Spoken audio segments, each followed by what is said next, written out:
con la importancia que se necesita para tratar de aplacar la situación. Bueno, es importante todo lo que marcás, por supuesto, con tu conocimiento, Marina.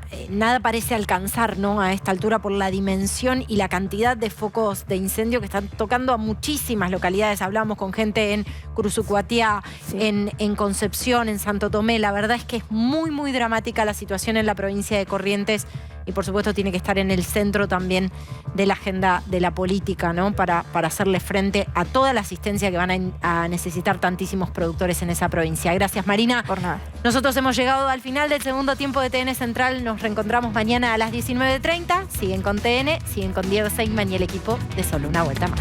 Chau. ¿Qué tal? ¿Cómo están? Buenas noches, bienvenidos. Esto es Solo una Vuelta Más. Finalmente se supo cuál es la sustancia que envenenó la cocaína. Ya de por sí es una drogadura muy complicada, con altísima adicción. Carfentanilo. ¿Se dieron cuenta que vamos incorporando palabras de partículas, de sustancias cada vez más complejas que se van pegando a lo que parecerían series narcos de Netflix? Y sin embargo, es nuestra vida, es la República Argentina, es aquí en la provincia de Buenos Aires. Carfentanilo es un opioide, pero muchísimo, muchísimo más fuerte que el fentanilo. Se usa en uso veterinario de grandes animales, puede ser de rinocerontes, puede ser de elefantes.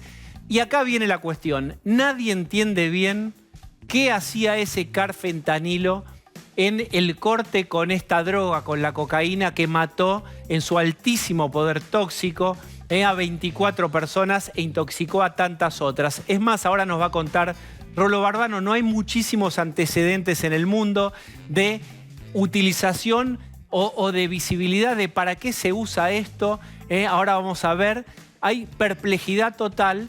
Lo que sí uno saca como conclusión es que se está complejizando la trama narco en Argentina. Recuerden, como decimos siempre, hasta hace algunos años nos decían que este era un país más, que no había que preocuparse, que era de tránsito y no era de consumo. El problema está entre nosotros. Voy a presentar a quienes me acompañan. Está Adriana Amado. Hola, Adriana, ¿cómo estás? Buenas noches. Está Pablo de León. ¿Qué tal? Buenas noches. Está Osvaldo Bazán. ¿Qué tal? Buenas noches. Está Rolo Barbano. ¿Qué tal, Diego? Buenas noches. Está con nosotros, es importante justo en este día, la ex ministra de Seguridad, Patricia Bullrich. Hola, Patricia, ¿cómo estás? Buenas noches, ¿cómo les va? Todo el equipo. Gracias por venir. No, por favor. Quiero pasar por Rolo. ¿Qué se sabe de este hallazgo del carfentanilo? Diego, lo que se sabe es que dos laboratorios independientes, oficiales, el de la Policía Bonaerense y el de la Procuración Bonaerense, o sea, Justicia y Policía, determinaron de dos muestras distintas que la sustancia que había adulterado la cocaína que mató a 24 personas y envió al hospital a otras 84 es carfentanilo. Les costó muchísimo encontrarla, hubo un apoyo de la Universidad de Buenos Aires, de técnicos de la universidad, porque, como veníamos contándoles acá, tenían que hacer una búsqueda muy puntual, ir comparando la muestra con cada sustancia que se les ocurría a los técnicos que podía llegar a ser la que estaba metida en esa muestra. Lo que les dio el resultado es carfentanilo, un nombre que en la Argentina no habíamos escuchado prácticamente nunca. Te doy un dato que va a ser interesante hablar con Patricia Bullrich, pero ustedes saben que las sustancias prohibidas son una lista que se va actualizando todo el tiempo, porque claro, los narcos cambian de sustancias que venden, cambian la composición química, muchas veces en busca del vacío legal, que no esté prohibida esa sustancia. El carfentanilo entró a las listas de lo que está prohibido en 2019. En el gobierno de Mauricio Macri. Ahí se actualizó la ley, se pusieron nuevas sustancias, una es el carfentanilo, que estaba empezando a aparecer de manera muy incipiente en el mundo. Ejemplos, apareció en España, la llaman allá la muerte gris, ese es el sinónimo para que se den una idea, apareció a partir de gente que aparecía muerta, se detectaba, bueno, ¿qué tenían? Y ahí la encontraron como una sustancia que se usaba para estirar una sustancia muy cara, perdonen la redundancia, que es la heroína. Pues la heroína es un derivado directo de la amapola que se produce en Oriente y siempre tratan de, al principio que tiene que ver con lo natural, con el cultivo, estirarla con sustancias químicas. Bueno, se encontró que la estiraban con este opioide que es mucho más poderoso, que es 10.000 veces más potente que la heroína, que la morfina, que es un opioide de uso más común. Y eso es lo que se vio en España. Se la vio en Estados Unidos también, muy poquito. Apareció en Colombia el año pasado. Allá el cálculo, cuando aparecen 50 kilos de esta sustancia, era que podía llegar a matar a 50.000 personas si no se la contaba, si no se la controlaba. Para que se den una idea. Ahora, ¿qué es el carfentanilo? Lo que dicen los especialistas. Se usa para dormir rinocerontes o elefantes. La tiene la industria veterinaria, pero no el veterinario de la esquina de tu casa, al que le llevas el gato, el perro. Son veterinarios grandes animales. Que tratan con grandes animales. Diego, la pregunta es, si acá no hay prácticamente rinocerontes, hay solo 6 elefantes en zoológicos, ¿quién importó el carfentanilo?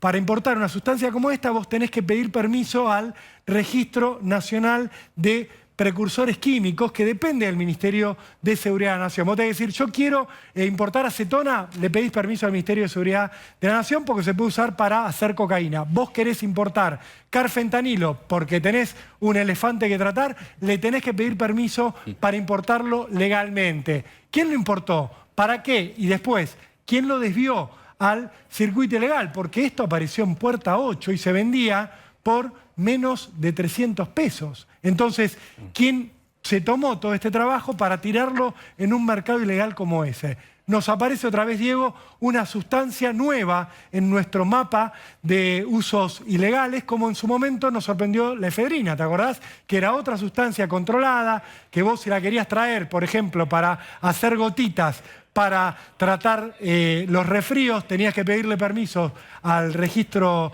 Nacional de Precursores Químicos. En aquel momento suben las importaciones de efedrina de 1 tonelada anual a 24 toneladas anuales. Pero acá no hay, un atajo, un argumento médico. Acá no hay un uso médico. Porque el fentanilo sí lo tenía. En algún punto el fentanilo, que era polémico ya su aparición en las calles, tenía alguna mínima explicación. Bueno, lo usan los anestesistas, ¿sí? Para, de alguna manera, estirar el efecto de la morfina y de otras anestesias que daban en las operaciones. Eso era por ahora es inexplicable. Ahora el carfentanilo, ¿quién lo tiene? ¿Quién lo importó? Y si entró ilegalmente también. ¿Quién miró para otro lado en la aduana cuando entró el carfentanilo? No es algo que los narcos traigan por sus circuitos normales y habituales, Diego. Vamos a hablar con Patricia Bullrich de este tema.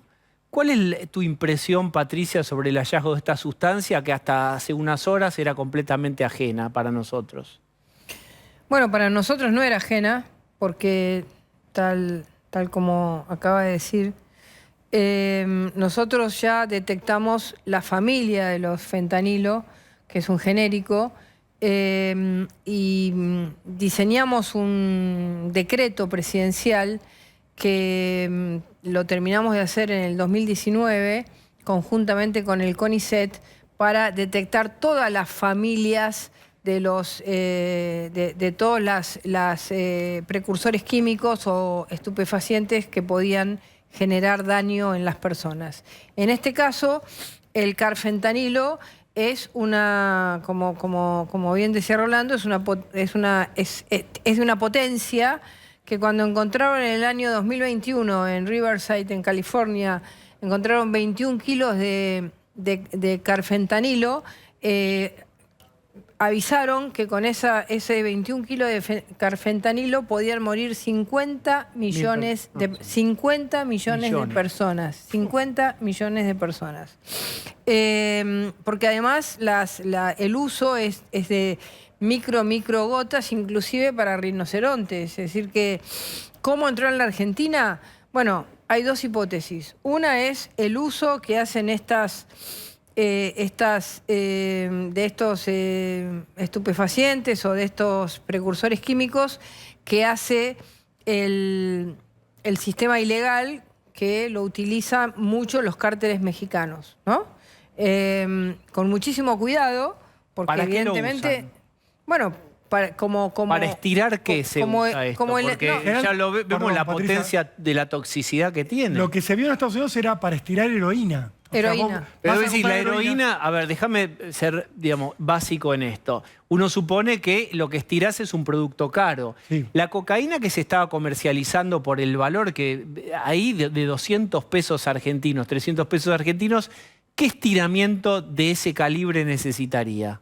¿Acá? Claro. No, bueno, es que acá, evidentemente, digamos, las dos personas que fueron detenidas en California pertenecían al cartel de Sinaloa, que habían importado este carfentanilo, lo habían llevado seguramente por alguna frontera y pensaban generar un negocio que, de acuerdo a la capacidad que pueda tener un laboratorio del cartel de Sinaloa, puede no ser mortal si las dosis son ínfimas, microdosis.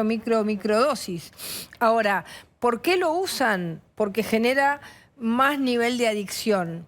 Es para morfinómanos que ya no... Claro. La morfina no les alcanza, Exactamente. quieren más. Genera más nivel de adicción y les amplía el nivel de comercialización de las drogas. Es decir, es como que permanentemente van buscando las drogas de diseño, las drogas... las metanfetaminas, van buscando como nuevos tipos de droga para un mercado con altos niveles de adicción. También en Canadá. Esto acá puede haber entrado por el mercado ilegal, digamos, puede haber entrado por alguna frontera, por algún correo, o puede haber entrado por el mercado legal. Es decir, quienes utilizan esto para una actividad legal pueden haber sufrido o una desviación. Eso es exactamente lo que tiene que controlar el Ministerio de Seguridad de la Nación. Porque no parecen ser muchos los que lo utilicen legalmente. No, seguramente, digamos... No debe ser difícil encontrar a quien le falta. Pronto vamos a saber si hay un registro. Seguramente la Argentina, por ejemplo, si nosotros estábamos hablando que para un año normal, digamos, para cualquier año, la Argentina necesita 1 kilo de fentanilo para toda la industria de médica, los anestesistas de todo el país, ¿no? El carfentanilo seguramente deben ser 50 gramos, claro. Digamos, lo que se puede llegar a utilizar de manera legal. Entonces, hay que ver cuánto entró, si entró por algún laboratorio, con qué fin. Y eso no debe ser muy difícil, porque no... El tema es que la respuesta la tiene que dar Aníbal Fernández. Claro, porque si esto lo importó a alguien con una excusa legal y esa excusa era de alguna manera inconsistente, tendría que responder el propio ministro y decir, claro, sí, nos confundimos, nosotros permitimos que ingresara de alguna manera. Lo que uno se pregunta, Patricia, es ¿quién puede tener las cartillas necesarias como para decirle al Registro Nacional de Precursores, yo voy a importar carfentanilo porque tengo que tratar un rinoceronte? ¿Qué excusa le presentaron? No, es que no hay. Por eso nosotros cuando hicimos este decreto de las familias y pusimos todas las variaciones que tiene el fentanilo, porque tiene miles, y por eso iba alguien y decía, bueno, yo voy a importar esto, y decían, no es una droga, no. Por eso tuvimos que trabajar sobre familias y ahí entró el carfentanilo. Vos lo que tenés que hacer es que el importador primero te tiene que dar una alerta temprana, te tiene que decir qué va a importar, te tiene que decir para qué va a importar, qué cantidad va a importar, y vos tenés que seguir la trazabilidad para que no se te desvíe al mercado ilegal, sabiendo no solamente que te va a producir una droga adictiva y terrible para la gente, sino que además te puede producir una crisis de muerte. Entonces ahí yo te pregunto, ¿cuál es tu hipótesis? ¿Para qué se usó esto? ¿Esto fue una negligencia en el, llamémosle, en el corte y en el estiramiento de esa cocaína? ¿Hay una guerra entre grupos narco y entonces quisieron envenenar, quisieron terminar con este puerta 8, este búnker, y entonces lo revientan generando envenenamiento? ¿Por qué pasaría esto que pasó? Para mí no es eso. Para mí es que, digamos, se ha dejado de controlar tanto la lucha contra el narcotráfico que los narcotraficantes están probando nuevas posibilidades que le den más rentabilidad, que les agranden la base de personas que compran estas sustancias y seguramente estaban probando un nuevo producto, gente que no tiene la más mínima idea de lo que podía provocar, porque yo creo que nadie te va a matar tus propios clientes, porque de puerta 8, si había, digamos, si en puerta 8 caen 10, vos podés tener, digamos, muchos otros que te siguen vendiendo la droga si vos no tenés control. Entonces, me parece que el abandono de la política contra la lucha contra el narcotráfico, la destrucción de la subsecretaría de narcotráfico, porque nosotros pudimos hacer este trabajo de detectar el fentanilo, el carfentanilo, porque nos avisaron todas las agencias extranjeras, sobre todo la DEA, y pudimos meterlo porque trabajamos siguiendo día a día cuáles eran los precursores que entraban en las listas de los principales países con más nivel de adicción. Inmediatamente, brum, nosotros también lo metíamos. ¿La DEA trabaja hoy con Argentina? ¿La DEA trabaja con Argentina hoy? Que yo sepa, no, pero por ahí sí, no tengo información. No quisiera decir una cosa Pero por otra. digamos, tu hipótesis es, como es una sustancia que es muy adictiva, quizás estaban probando un corte para generar más consumidores, y lo hicieron mal y por negligencia mataron esta cantidad de gente. ¿Esta es la hipótesis? Para mí sí, porque, digamos, si vos no sabés lo que tenés, si vos no tenés información de lo que tenés, no sabés, digamos, yo me imagino que los laboratorios del cartel de Sinaloa, que tienen zonas completas, tomadas, que tienen químicos, bioquímicos, digamos, profesionales de alto nivel, deben de utilizan esto con un cuidado brutal, con una impunidad total y con una barbaridad total de lo que significa, ¿no? Porque si ya la droga es veneno, esta droga es ultra veneno. Entonces, que eso también hay que decirlo, la droga ya es veneno, la heroína ya te envenena, es decir, la cocaína te envenena, te deja destruido, ¿no? Es decir, entonces, es importante entender que acá debe haber habido alguien sin ningún tipo en una cocina de un barrio donde mezclaron, dijeron, ahí ponele ahí, ¿cuánto le ponemos? Ahí le ponemos 1 gramo, pumba. Pero Patricia, tenemos que pensar en una organización que excede a lo que estamos viendo. O sea, claro, pensar que accedió al carfentanilo un dealer de puerta 8. No, lo que quiero marcar es esto. Totalmente. A mí me parece que uno de los datos preocupantes alrededor de este descubrimiento que hace la justicia es el carfentanilo. Si hay una banda que, en tu hipótesis, está probando una droga nueva, al lanzar un producto nuevo al mercado, no es algo que hacen 2 dealers en un rinconcito del conurbano, sino una organización grande, importante, que toma decisiones de negocios como una gran empresa. Eso es lo que me parece. Totalmente de acuerdo, porque además apareció en 2 lugares. Si hubiera aparecido en un solo lugar, vos podés pensar en alguien que accedió o que se metió en una página web, vio el carfentanilo, lo compró en China. Apareciendo en 2 lugares, yo lo que creo es que hay alguien, un distribuidor de precursores químicos que dijo, vamos por uno nuevo. Cuando vio que se produjo lo que se produjo, hay que ver cuántos kilos de carfentanilo tiene ese distribuidor capaz de asesinar a 24 personas y que seguramente no compró 10 gramos o 5 gramos, seguramente compró más. Pero agrego este dato que es tremendo, digamos. No tiene antecedentes, no hay en Google demasiados antecedentes, digamos. Argentina está siendo, digamos, precursora en cantidad de muertos por estos ensayos torpes en esta hipótesis, por supuesto, de estirar la droga y hacerla más adictiva. Es decir, no hay, si vos googleás, muchos antecedentes. No, porque el narco siempre busca que el cliente esté satisfecho con su producto, que se corra la voz. Y, por supuesto, nunca busca matarlo. Matar a tu cliente es antieconómico y el narcotráfico es una industria altamente capitalista. Hay otra hipótesis que se abre alrededor de todo esto, que cuando uno compara, ¿cuándo pasó que en la Argentina apareciera una sustancia nueva como droga?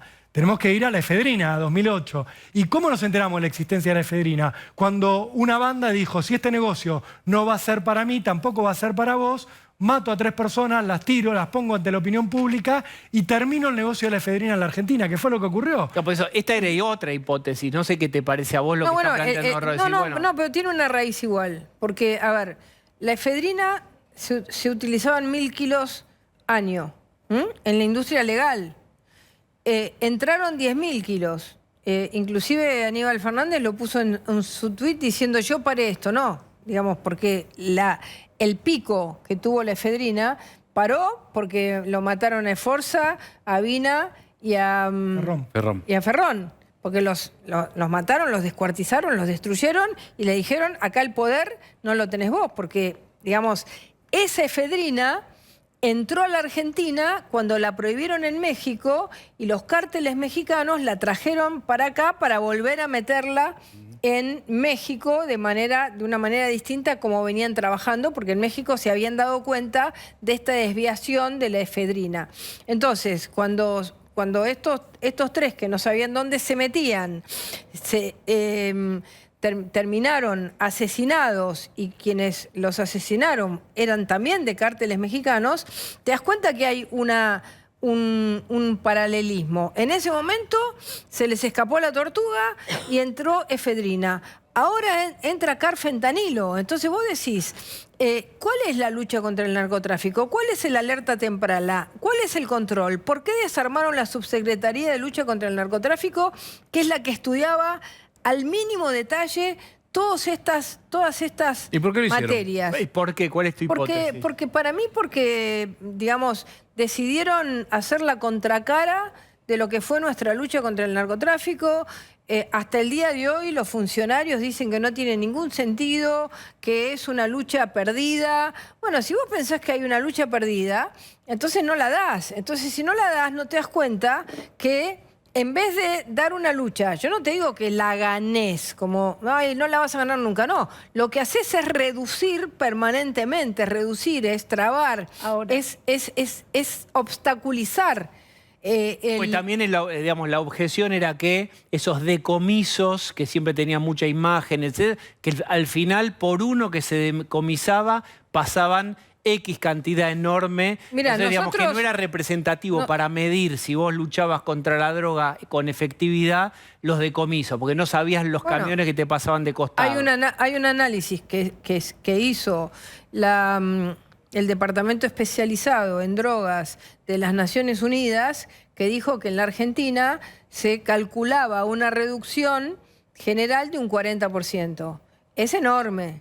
Bueno, digamos, vos no sacás el 100%. Pero 40% es... Claro, pero la pregunta es, ¿este episodio pone en evidencia un agravamiento de la situación o simplemente delata una situación que ya estaba de hecho? Porque pareciera como que, ¿no?, como que estallara algo, pero por Mira, la yo descripción... el primer día que me junté con Sabina Frederick para hacer el traspaso del ministerio, Frederick me dijo, yo contra el narcomenudeo no voy a pelear, voy a ir solo contra los grandes. Entonces yo le dije, mira, Sabrina, le dije, vos vas a encontrar un grande si arrancás desde un chico, desde un mediano, o si agarrás el grande, vas a llegar al... Siempre vas a encontrar una cadena, porque es una cadena que es, ¿no es cierto?, producción, compra, transporte, transformación, acopio y venta.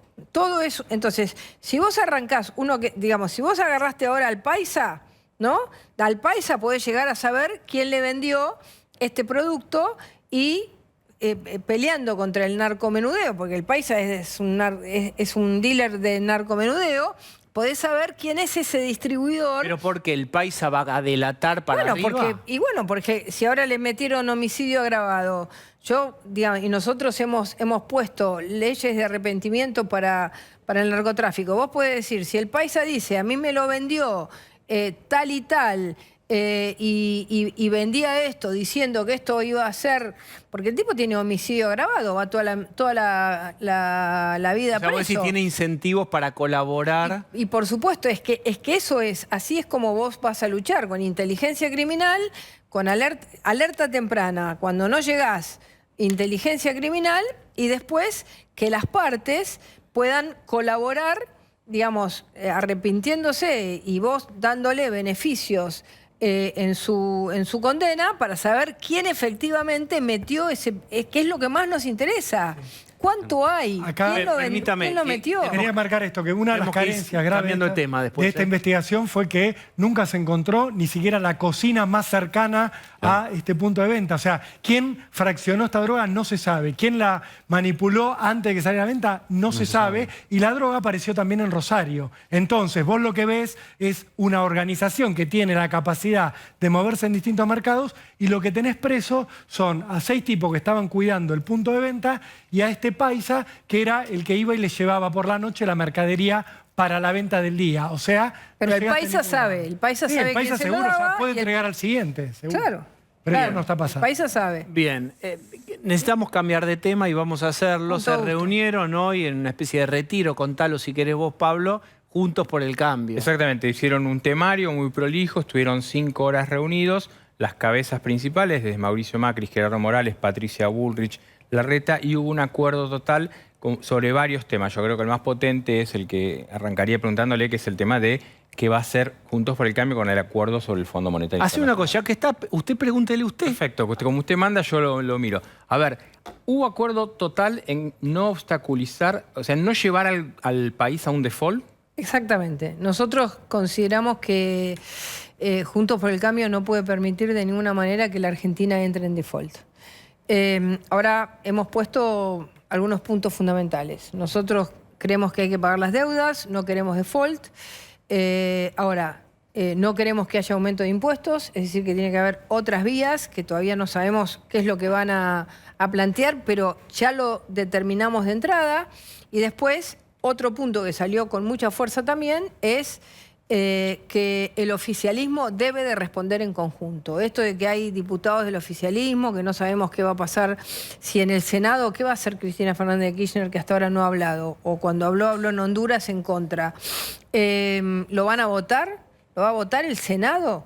Entonces, nosotros no vamos a dar nuestra posición hasta no conocer el acuerdo y también queremos saber cuál es el comportamiento, porque hasta ahora la irresponsabilidad del oficialismo, tanto del presidente como de Máximo Kirchner, que deciden romper el oficialismo por un acuerdo que venían hace 2 años hablando que lo iban a firmar, es total. ¿Pero qué quiere decir que Claro. Juntos por el Cambio va a acompañar en el Congreso porque no quiere meter al país en el default? No, ¿Que va a dar quórum o que va a sentarse y va a levantar la mano y va a votar a favor? No, hasta ahora, hasta que no tengamos cuál es el acuerdo, qué es lo que hay firmado, no vamos a tomar una posición parlamentaria. Tomamos una posición conceptual. No queremos el default, creemos que hay que pagar las deudas que la Argentina tiene y queremos que el oficialismo tome la responsabilidad de sentarse del primero al último en el Congreso. Sentarse, Patricia, es si la Sentarse cámpora se y sienta votar. y da quórum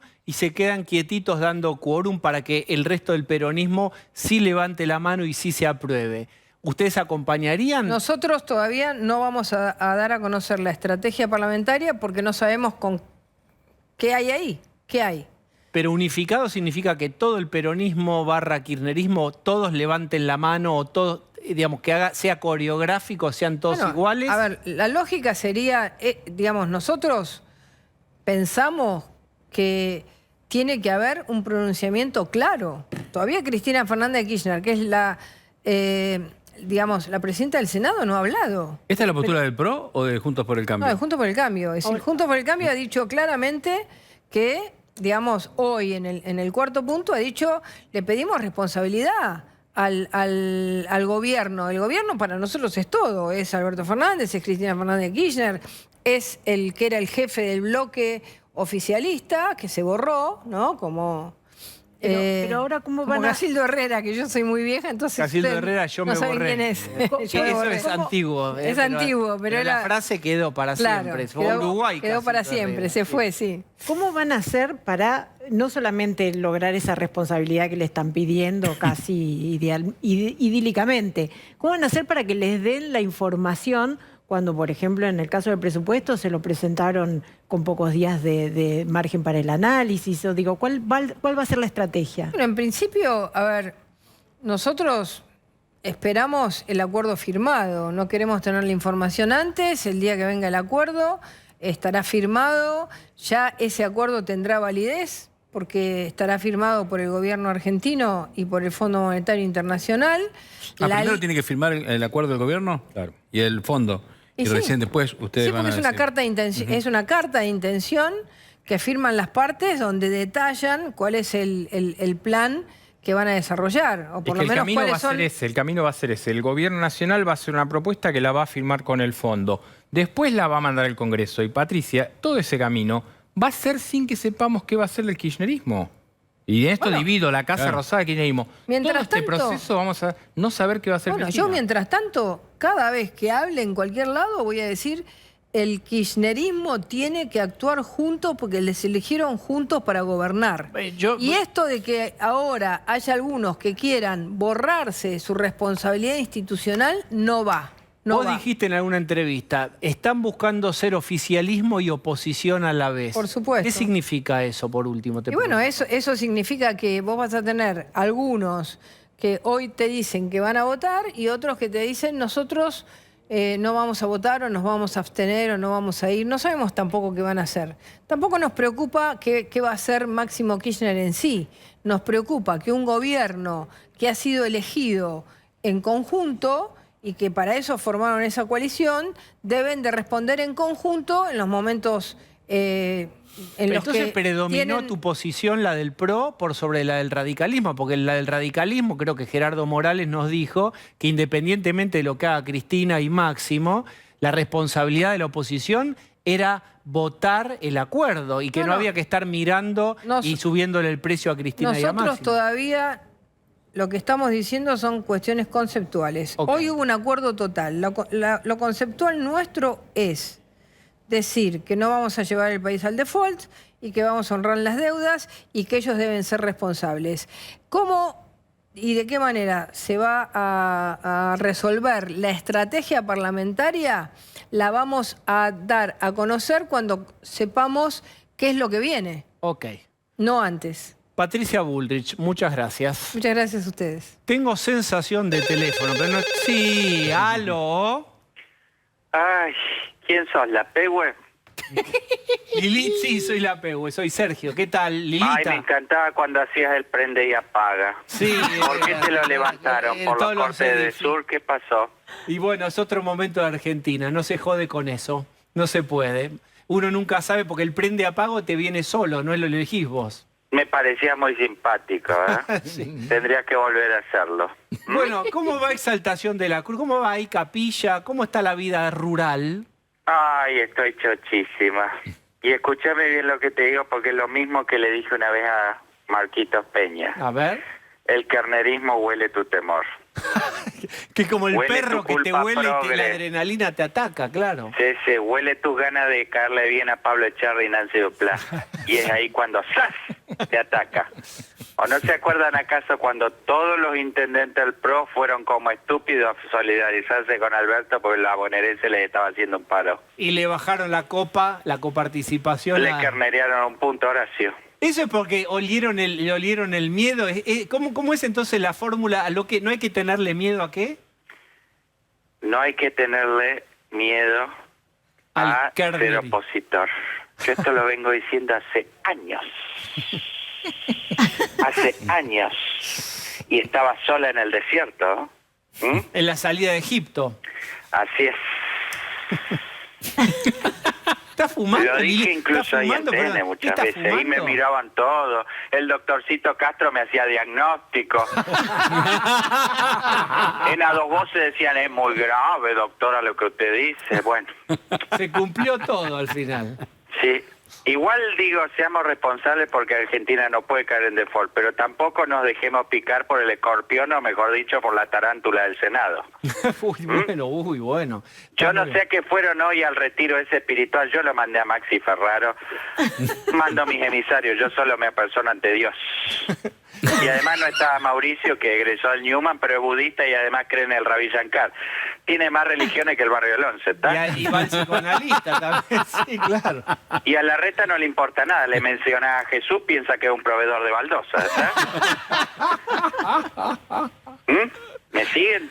Sí, lo seguimos. Sí, entonces yo ni loco hago un retiro espiritual con toda esa manga de ateos. Pero bueno, solo les digo esto, acordemos con el fondo pero sin entrar en el juego de los psicópatas de los Kerner.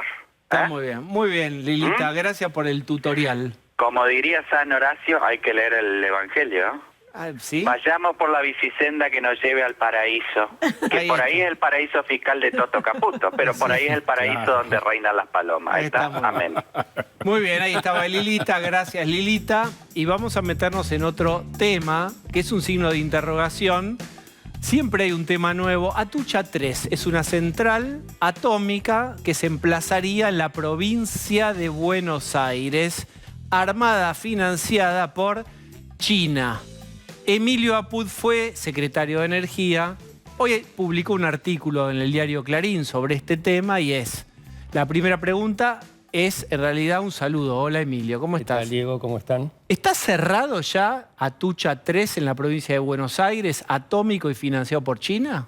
Sí, lamentablemente es un compromiso que asumió Cristina antes de irse en su segundo mandato, allá por 2014, y después en 2015 lo ratificó. O sea que es un acuerdo país-país y no depende de los gobiernos, ¿no? Por eso cuando Macri encontró ese presente, eran 2 centrales nucleares, una uranio enriquecido y otra uranio natural. Y se logró negociar de sacar a una, pero no se puede hacer unilateralmente, no la quiero porque es cara, porque no la necesito, porque ya había un compromiso del país, ¿no? Entonces ¿Pero un compromiso en qué consiste? En el mundo, digamos, se juntan 2 países a negociar. Hay, digamos, en el mundo de los privados es una seña, un compromiso, algo, algún documento. ¿Hay documentos de compromiso ahí fuertes? Sí, hay documentos, incluso se hizo con un aval del Parlamento, ¿no? Se había tratado, no como ley, pero sí como un consentimiento. En ese momento, bueno, los que estamos en el tema lo criticamos porque nunca conviene hacer algo bien si no hay que hacerlo, ¿no? Y la central nuclear no hace falta en la Argentina. No hace falta por un poco lo que explico en esa nota. Nosotros necesitamos, el objetivo de Argentina es que dentro de 40 años quede la menor cantidad de gas posible bajo tierra sin utilizar. Porque con la transición energética dentro de 40 años no va a tener valor más los hidrocarburos. O sea, si hay gas hay que usarlo ahora porque en un tiempo no se va a usar, va a estar prohibido. Y te digo, usando solamente gas para la evolución de la demanda local y los vecinos, nos queda cualquier cantidad de gas bajo tierra. O sea, la única forma de aprovechar eso es venderlo por los barcos, ¿no? A Europa y a... O sea, el gas que todavía no sacamos ya tiene fecha de vencimiento como combustible. Absolutamente, por eso es que se están haciendo todo, ahora casi se hace una commodity, el LNG, que es el gas natural licuado, que se transporta en barco. Antes era limitada la distancia que se podía transportar el gas porque tenía que ser por ducto, pero ahora al licuefaccionarlo reducí 600 veces el volumen, entonces un volumen de gas líquido, cuando se expande a temperatura ambiente, son 600 volúmenes, ¿no? Emilio, como el mundo debería ser, como el mundo es. En nuestro mundo, Atucha 3 se va a hacer, digamos, China, ¿qué tiene que hacer? Financia toda la obra, es como un plug and play, te trae todo con su mano de obra y te lo instala, y Argentina pone algo, no pone nada. ¿Cómo es eso? Sí, en este caso es una tecnología nueva, se llama el reactor Hualong-1. Hay 2 solos en el mundo que empezaron a funcionar hace 2 años, o sea que le falta todavía... ¿En qué otros países? Está en China y está en Pakistán. ¿De dónde son esos reactores? Chinos, pero tienen el gen francés. En el siglo pasado, en 1990 más o menos, había comprado China a Francia algunos reactores. Francia es una eminencia en reactores nucleares, el 60% de su energía es nuclear, ¿no? Y entonces de ahí sacaron que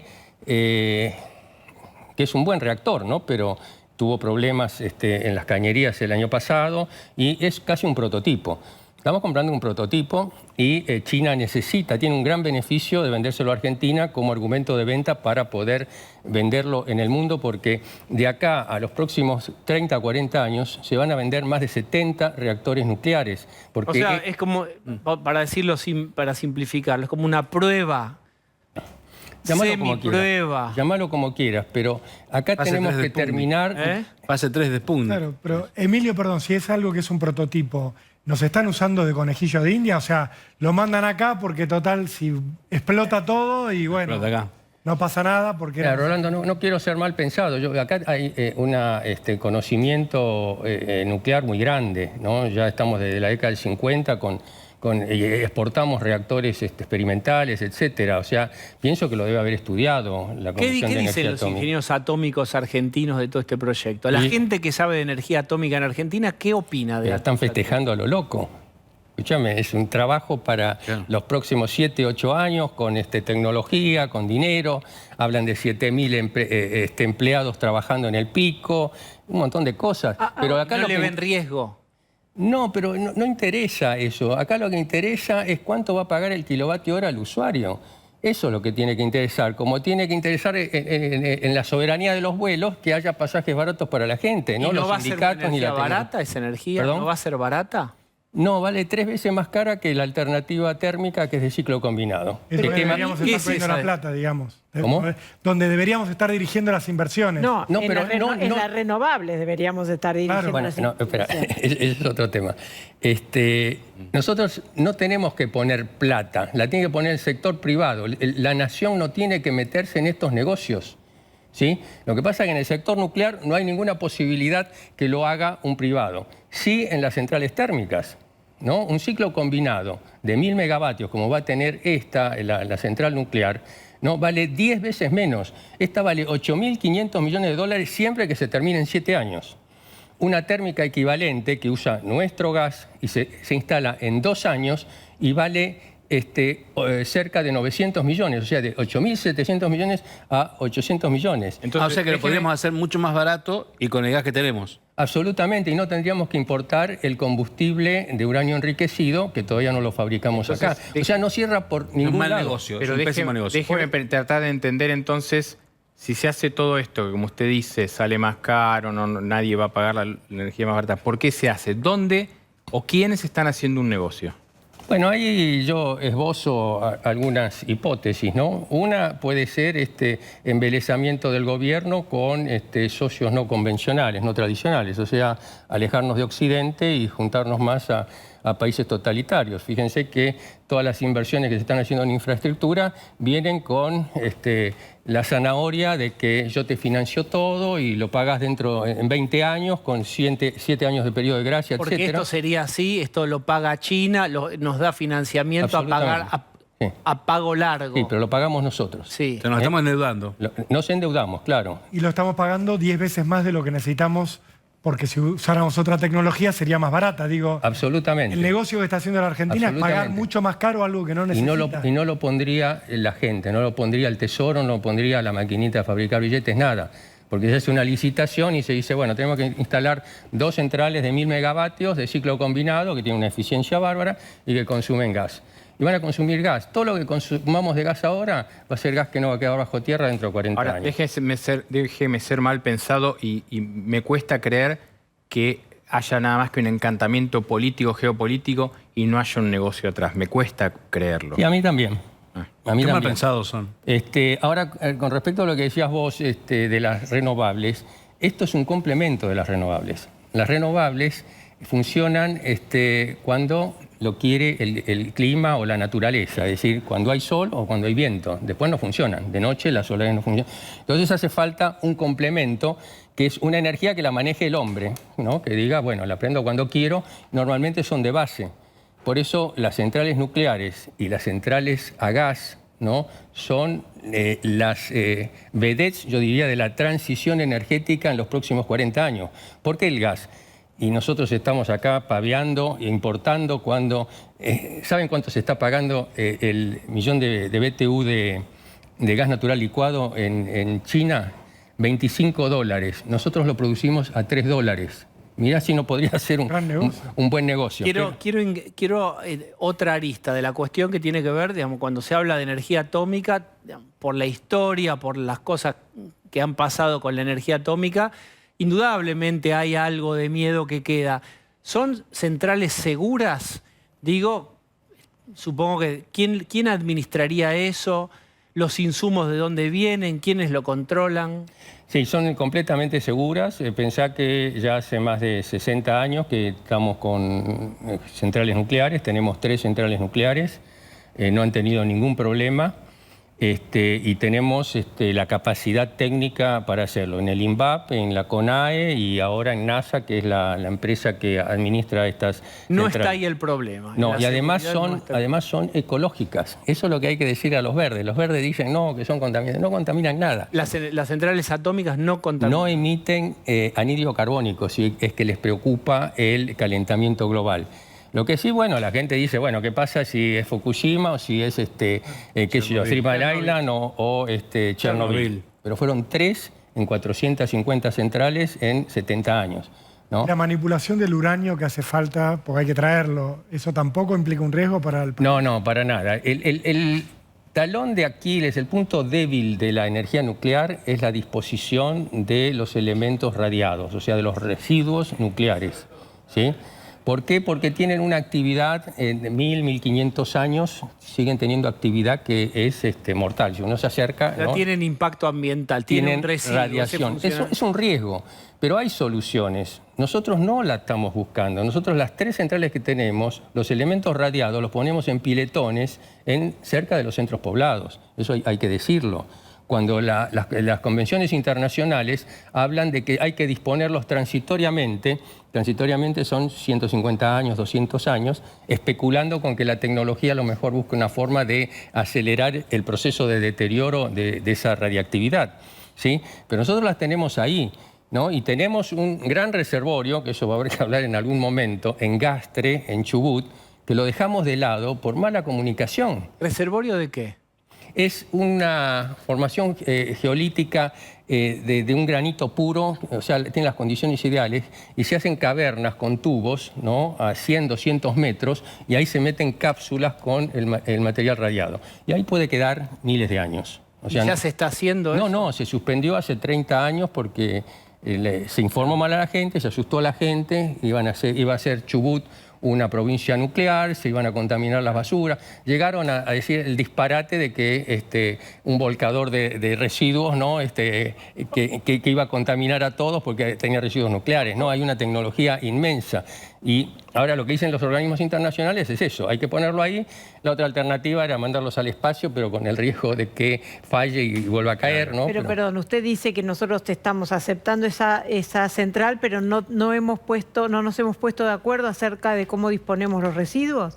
No, vamos a seguir como lo venimos haciendo en los últimos 60 años, pero hay que empezar a tomar una iniciativa porque ya van a ser 4 centrales nucleares, ¿no? Ahora, el mal yo creo que ya está hecho. Bueno, vamos a tratar de que se haga bien, pero la gente tiene que saber que tenemos que dejar de fantasearnos con financiaciones así fáciles, porque... Con los cantos de sirena. Por el cortoplacismo, Diego. El cortoplacismo porque uno dice, total lo pagan dentro de 30 años. Tenemos un minuto más con vos también. Déjame que tengo que hacer una pausa. Pausa y tenemos unos minutos más para hablar de este tema. Dale.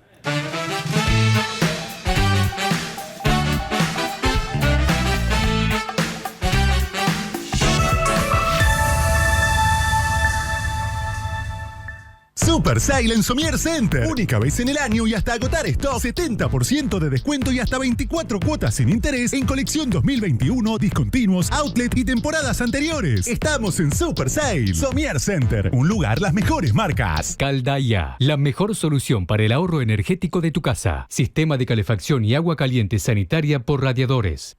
Sistema de calefacción y agua caliente sanitaria por piso radiante. Climatizadores de piscinas. Caldaya, Industria Argentina. Hoy a las 22, en Verdad Consecuencia, máxima tensión entre Alberto y Cristina. El presidente volvió de la gira, pero se reunirá con su vice. Los detalles más insólitos de cómo está la relación tras la renuncia de Máximo. Además, ¿se puede caer el acuerdo con el fondo? En vivo el economista Luciano Laspina y el exfuncionario del FMI Claudio Loser. Verdad Consecuencia, con Geuna y Dufardo. Hoy 22 horas por TN. Del viernes al domingo en Disco y Jumbo, 70% de descuento en la segunda unidad en galletitas dulces, conservas de frutas y en marcas de jabón para la ropa y lavavajillas. 50% de descuento en la segunda unidad en marcas de cerveza. Además, 4x3 en leches larga vida La Serenísima por 1 litro. Disco y Jumbo. En Correo Argentino resolvemos la logística e-commerce de tu negocio. Con tecnología avanzada, conectamos compradores y vendedores de todo el país. Tenemos la red de mayor cobertura nacional, más de 1.600 puntos e-commerce en todo el país y el precio más conveniente. Correo Argentino. Todo lo que das, llega.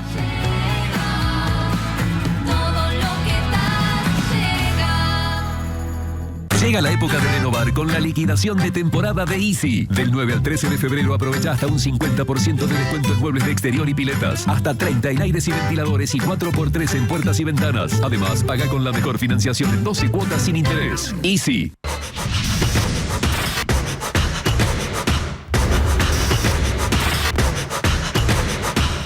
Bella y Bestia. Muy pronto por TN. Con Naranja X volví a clases con ahorros imperdibles. Este 10, 11 y 12 de febrero tenés 20% off y 6 cuotas, 0 interés en indumentaria deportiva. Conoce más promos en www.naranjax.com/vuelta a clases 2022. En Carrefour, 6 días de ofertas. Hasta el lunes. Con mi Carrefour, 70% de descuento en la segunda unidad en marcas de shampoo y detergente lavavajillas. Además, 50% de descuento en la segunda unidad en marcas de fideos y yerba. Compré también en carrefour.com.ar.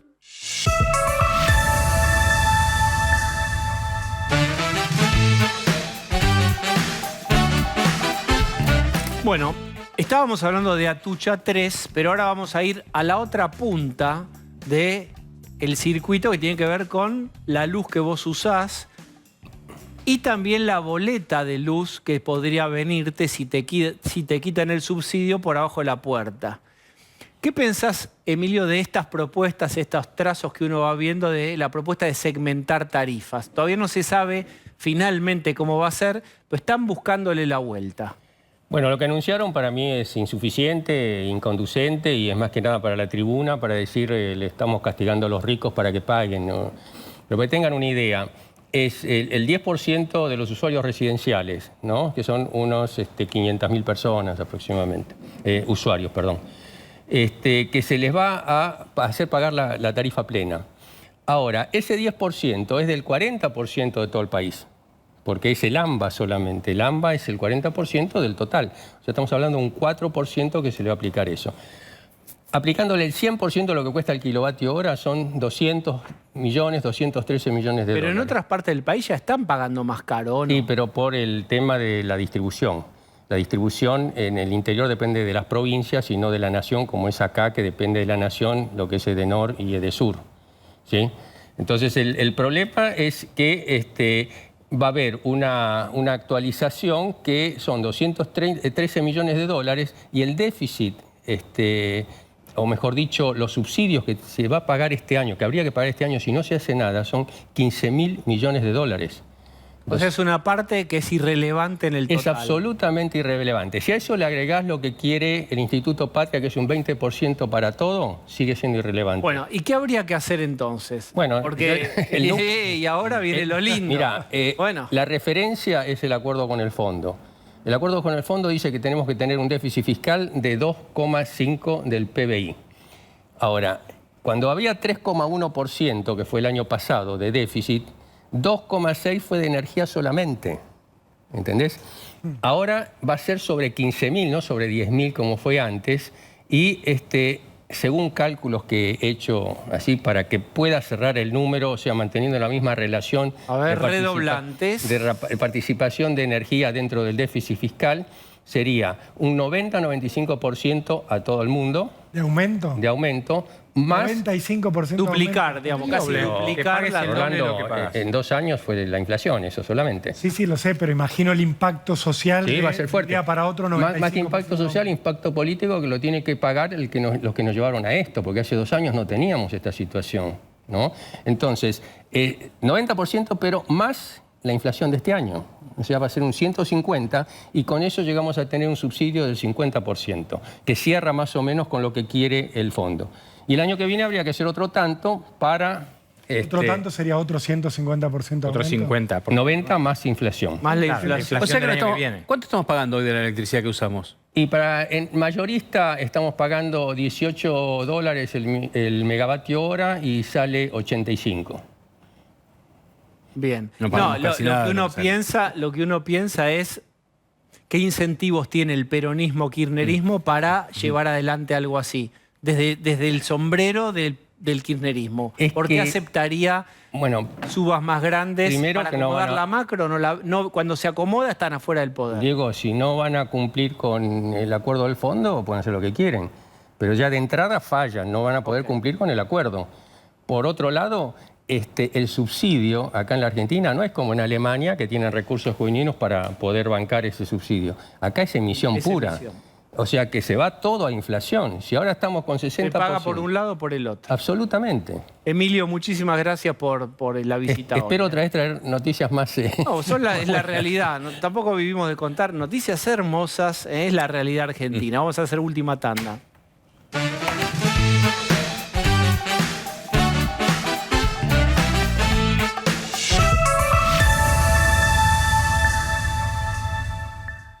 ¿Sail o no sail? Sí, sail. Y un ultra sail de Divanlito. No te pierdas esta oportunidad única de llevarte el mejor confort en 18 cuotas sin interés y hasta un 40% off con entrega inmediata. Compra online en divanlito.com. En el camino, capítulo estreno. Este fin de semana, Bajo el cielo de San Juan. Uno puede pasarse el día mirando el cielo de San Juan sin cansarse. Es uno de los mejores cielos del planeta. Ahí está. Así de simple. Así de simple. Mario y un recorrido diferente por una provincia que sorprende con sus paisajes y sus propuestas. Estos carros pueden alcanzar velocidades de hasta 140 kilómetros por hora. Allá vamos. En el camino, con Mario Marquich. Viernes 22 horas por TN. Del viernes al domingo en Disco y Jumbo, 70% de descuento en la segunda unidad en galletitas dulces, conservas de frutas y en marcas de jabón para la ropa y lavavajillas. 50% de descuento en la segunda unidad en marcas de cerveza. Además, 4x3 en leches larga vida La Serenísima por 1 litro. Disco y Jumbo. El drama interminable. La sequía más larga de la historia sigue teniendo en jaque al país y Corrientes se está llevando la peor parte. ¿Cómo se están combatiendo los incendios? Cuando llega la lluvia. Además, mala racha para Elon Musk. Uno de sus cohetes está por estrellar con la Luna y varios de sus satélites fueron destruidos por una tormenta magnética. ¿Qué está pasando con los proyectos del magnate? Fenómenos, una aventura en el tiempo, en vivo, viernes 23 horas por TN. En la Universidad Siglo XXI creemos en una educación capaz de transformar a las personas en líderes. Desarrollate con una formación innovadora y con un modelo de educación positiva. Elegí transformarte en líder. Elegí transformar al mundo. Universidad Siglo XXI. Transforma tu mundo. Hoy a las 22, en Verdad Consecuencia, máxima tensión entre Alberto y Cristina. El presidente volvió de la gira, pero se reunirá con su vice. Los detalles más insólitos de cómo está la relación tras la renuncia de Máximo. Además, ¿se puede caer el acuerdo con el fondo? En vivo el economista Luciano Laspina y el exfuncionario del FMI Claudio Loser. Verdad Consecuencia, con Geuna y Dufardo. Hoy 22 horas por TN. Hay festival, hay Cosquín Rock. 12 y 13 de febrero, Aeródromo Santa María de Punilla. Divididos, Babasónicos, Kai y los Faquires, Zoe Gotuso, Juanse, Débora Dixon, Viticus, Non Palidece y mucho más. Compra tus entradas en everentradas.com.ar. Con BBVA, 3 cuotas sin interés. Más info en cosquinrock.net.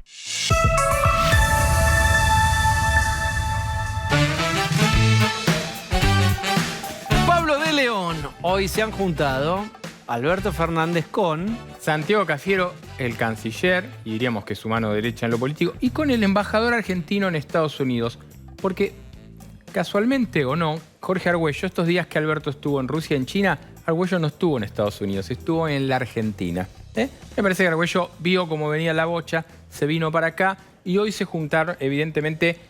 Hay lectura del lío que hicieron las declaraciones de Alberto frente a Putin, el viaje a China, que en Washington no agradaron mucho, y hoy la obsesión del gobierno nacional es cerrar este acuerdo con el fondo como sea y de la mejor manera. Bien, Argüello está contento con las declaraciones, ¿le habrá hecho algún comentario? Pero que se vino a esconder mientras hablaba Alberto en Rusia. Habrá venido a estar con los parientes, a hablar un poquito. Y guarda que habla Alberto. Y de paso, disfrutar un poco de lo que queda del verano argentino. Está muy bien. Hacía mucho frío en Estados Unidos. Bueno, gracias por acompañarnos. Nos vamos a ver el domingo a las 8 de la noche. Estamos en nuestro especial. Ahora, Verdad, Consecuencia. Nos vemos.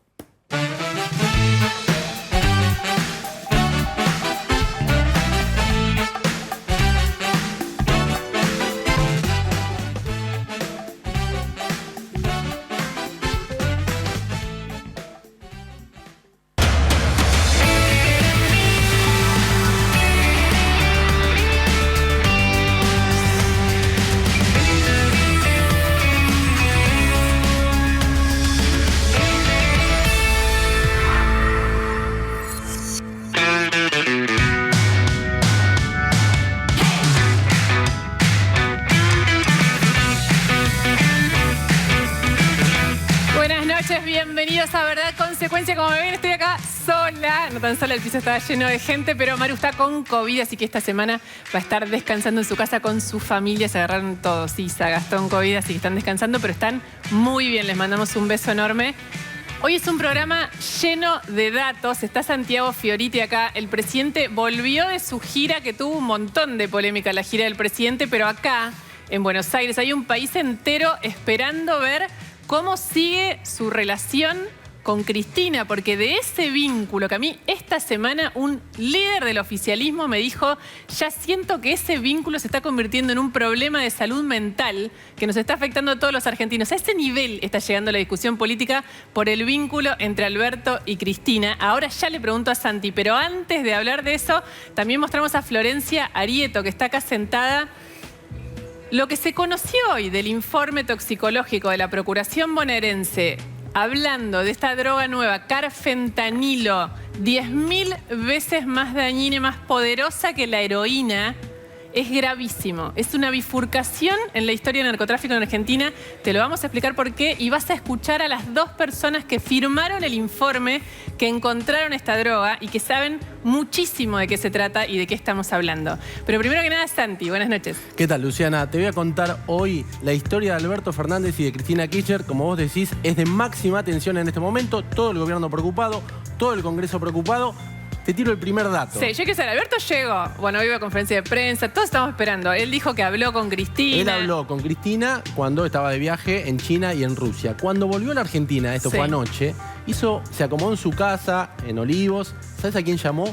A Cristina Fernández de Kirchner. Anoche. Anoche. La primera persona a la que llama. Primera persona con la que se comunica cuando llegó a la Argentina es con Cristina. Hay un problema que tienen que resolver, un problema serio. En un ratito, si querés, te cuento. No, decime, tiene que ver. Hablame un poco más. Sí. Tiene que ver con lo que está pasando en el Congreso. Alberto Fernández quiere que, si bien hay diputados como Máximo Kirchner que se proponen no votar el acuerdo con el Fondo Monetario Internacional y arrastrar a 30 diputados, lo mismo pasaría en el Senado, que hay muchos senadores que no quieren votar el acuerdo. Alberto le está pidiendo a Cristina que el daño sea lo menor posible. Sí. Si hay legisladores que no quieren votar el acuerdo, que se abstengan. Está hablando de Máximo Kirchner. Si hay senadores que no quieren votar el acuerdo, que se abstengan, pero que sean poquitos, que sea una cosa más que nada testimonial. Con los legisladores que acompañan la propuesta, más la oposición, Alberto quiere que sea una masa contundente. Es uno de los pedidos del Fondo Monetario a Martín Guzmán. Guzmán está muy preocupado porque la ley tenga consenso. Mientras vos hablabas, estaba entrando Luciano Laspina, también le damos la bienvenida porque... Que es uno de los más duros, Laspina, ¿eh? Claro, tenemos un montón de preguntas. La semana pasada hablamos mucho con Martín Tetaz de esto también. Hoy hubo una reunión de Juntos por el Cambio, se fijó una posición con respecto al acuerdo con el fondo. También tenemos que hablar de eso porque esa agenda tiene que ver con todos nosotros, lo que se va a resolver en el Congreso de la Nación y a ver si este acuerdo existe o no, porque hasta ahora no existe. Alberto llegó, dejó las cosas, saludó a Fabiola, está embarazada, le falta poco. La primera preocupación, número 1, anoche fue llamar a Cristina. Y ella lo atendió. Ella lo atendió, hablaron un rato largo. Lo que no sabemos si se le prometió lo que él pidió. Bueno, a ver, Cristina no quiere que haya default. Esta es una realidad. Pero al mismo tiempo cuestiona el acuerdo que hizo Guzmán con el Fondo Monetario. Lo cuestiona, según ella, no tiene todos los detalles de ese acuerdo. Máximo Kirchner le reprochó a Alberto en una conversación privada por qué Cristina no estaba al tanto de todos los detalles que sí sabe Guzmán y que según él no sabe Cristina. En el albertismo, hoy una fuente de gobierno muy importante me contaba, ojo que Cristina sabe todo. Lo que no quiere es pagar el costo del ajuste y ser la cara en el Senado de ese ajuste. Porque además hay una estrategia de Alberto Fernández de las últimas horas que es que el proyecto ingrese por el Senado y no por diputados. ¿Por qué? Alberto Fernández cree que si el Senado lo aprueba con Cristina Kirchner allí presente, tiene una ratificación, espalda muy distinta. En diputados, y se quedaría un grupo de la cámpora minoritaria en diputados para no aprobar para no votar el acuerdo. Ahí hay una diferencia obvia, ¿no? Cristina no tiene que levantar la mano, Máximo sí, claro. Sí o no, pero en el caso de ella no. Máximo tampoco lo que quería Máximo. Tampoco una rebelión en el Senado, por ahora. No, pero el Senado está en silencio. Sí, me da más miedo el silencio que la Cristina rebelión. no habla y los senadores tampoco. Cosa que en diputados uno empieza a ver de qué modo van a votar. Hay muchos diputados que dijeron vamos a votar a favor. Pero en el Senado hay un silencio que es sugestivo. Todo el mundo quiere saber si pasa de una telefónica o se van a ver. Se van a tomar el té de dulce de leche, Cristina, en la Quinta de Olivos, esa misa que suelen cumplir en secreto. ¿El vínculo está como para una presencial o no? Bueno, el vínculo está obligado a tener una presencial. Hay dirigentes que están trabajando para esa presencial y que le dicen a Cristina, gente que la rodea, tenés que hablar con Alberto, aunque no te guste el gobierno, aunque las cosas no vayan como nosotros queremos, tenés que hablar porque tiene que haber acuerdo con el fondo. Y en el sector más íntimo de Alberto Fernández pasa lo mismo. Hablar con Cristina, llamarla. Bueno, Alberto la llamó. La llamó. Pero bueno, evidentemente hay una tensión, hay una máxima tensión, te diría, entre el cristinismo y la cámpora. ¿Tiene reversa esa relación? A ver, lo que tiene atrás? es que Cristina necesita que Alberto más o menos le vaya bien si quiere que algún dirigente más cercano a ella tenga alguna posibilidad en 2023, y Alberto Fernández necesita, porque es el presidente de la Nación, que Cristina lo acompañe en algunas políticas.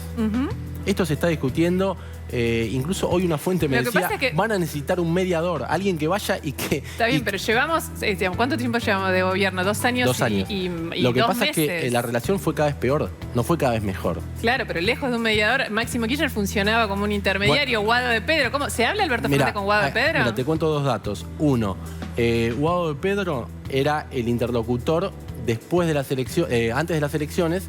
Después de las elecciones, cuando presenta su renuncia, Alberto dijo, yo no hablo más con Guado. De hecho, no habla, no lo recibe. Y el interlocutor pasó a ser Máximo Kirchner. Después de esto, Alberto dijo, no hablo más con Máximo. Probablemente... Pero con Guado tampoco. Con Guado no se habla. Por eso. El presidente solo habla con el ministro del Interior. Hay razones que sobran, ¿no? Pues, digamos, Guado de Pedro le renunció en la cara sin avisarle. Claro. Fue dramático. Están en el mismo edificio, un piso de diferencia. No se hablaron nunca más. Y era se hablaron en las reuniones de gabinete, porque después te van a mostrar una foto y te van a decir, bueno, están acá. Pero la no personal recibe no volvió nunca más. El presidente al ministro político del gobierno no lo recibe a solas. ¿Por qué? Porque está enojado después de la renuncia. Y era el intermediario. En el vínculo con Cristina. Con Cristina. Cristina, cuando va a la Casa Rosada, fue 2 veces nada más, se reúne siempre a lo de Guado, es en el primer piso de la Casa Rosada. Alberto está en el segundo piso. Máximo, que era otro intermediario. Alberto, probablemente ustedes lo recuerden también porque se ha escrito muchísimo. Lo hemos contado acá, lo ha contado Santi cuando estaba con Diego a esta misma hora. Digamos, se supone que ese vínculo era feliz, el de Máximo con Alberto Fernández. Era una relación en la que Alberto siempre decía, ustedes no saben cómo es Máximo. Máximo es bueno, ahora genial, no lo es más. No estaría pensando lo mismo. ¿Se hablan o no se hablan más? Ahora hace un tiempo que no se hablan. Después de que Máximo lo llama y le dice a Alberto que va a renunciar a la presidencia del bloque, en una transacción que también ingresó Sergio Massa, que intentó que Máximo no renunciara a la presidencia del bloque, desde allí no se volvieron a hablar. Máximo Kirchner siente y dice, y su gente dice que Alberto Fernández lo ningunea, que cuando Máximo va a la Casa Rosada o a Olivos, en general a Olivos, y le presenta una agenda de temas, Alberto dice, están buenos esos temas, los vamos a seguir, y después, según Máximo, esos temas no prosperan. Alberto Fernández, o su círculo, para ser más específico, lo que dice... El círculo son 7 personas. Sí. Sí, que ahora están un poquito envalentonados. Sí, son por ahí llegan a 10. Que están hablando, no te digo del albertismo, pero casi como diciendo, bueno, finalmente estamos haciendo un poco lo que queremos, porque el acuerdo con el fondo Cristina no le termina de cerrar, y Alberto dice que es el mejor acuerdo posible. Me parece que Alberto está como tratando de tomar aire. Es una estrategia que ya vimos, que ya el albertismo dijo, bueno, nos vamos a independizar de Cristina, vamos a informar y no a consultar. Bueno, esto después finalmente no termina pasando. Vamos a seguir en un ratito porque aparte hay un tema central también, que es tarifas. Tenemos algunas escenas con Santi para contar que son increíbles, que te van a dar una dimensión así como esta. Ese es otro tema de polémica, Lu. Llamado por la noche, ¿viste? Habla con Cristina, habla con Guzmán. Esto que ya estamos, yo diría, empalagados y enojados de esta relación puesta de esta manera, sigue siendo así y cada vez peor. Pero ahora vamos con una información muy importante, una última noticia.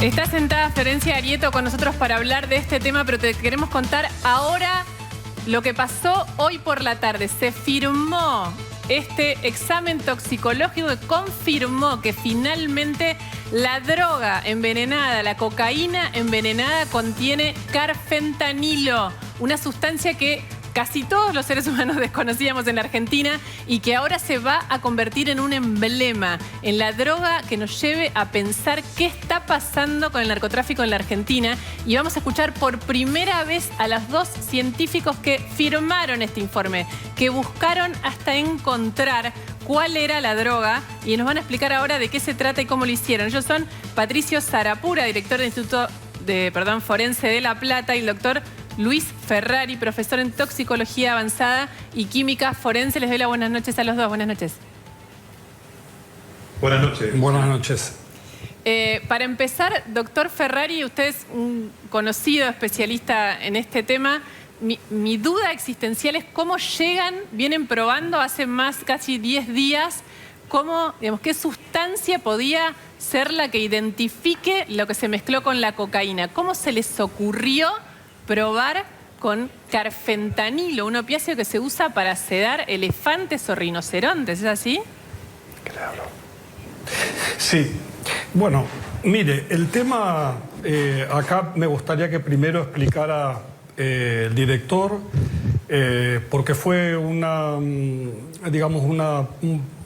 pedido, una consulta, una asesoría que respecto a inquietudes que me gustaría que la expresara primero el doctor, y después yo les cuento cómo se fue asociando. ¿Cómo no? Patricio. Bueno, Luciana, la cuestión era que cuando empezamos a notar justamente que nos empezaba a llegar la información de esta cocaína, droga adulterada, comencé a investigar sobre el asunto, a ver qué podría llegar a ser. Pero todavía en el transcurso de los días nos venía faltando información como para poder orientar la búsqueda.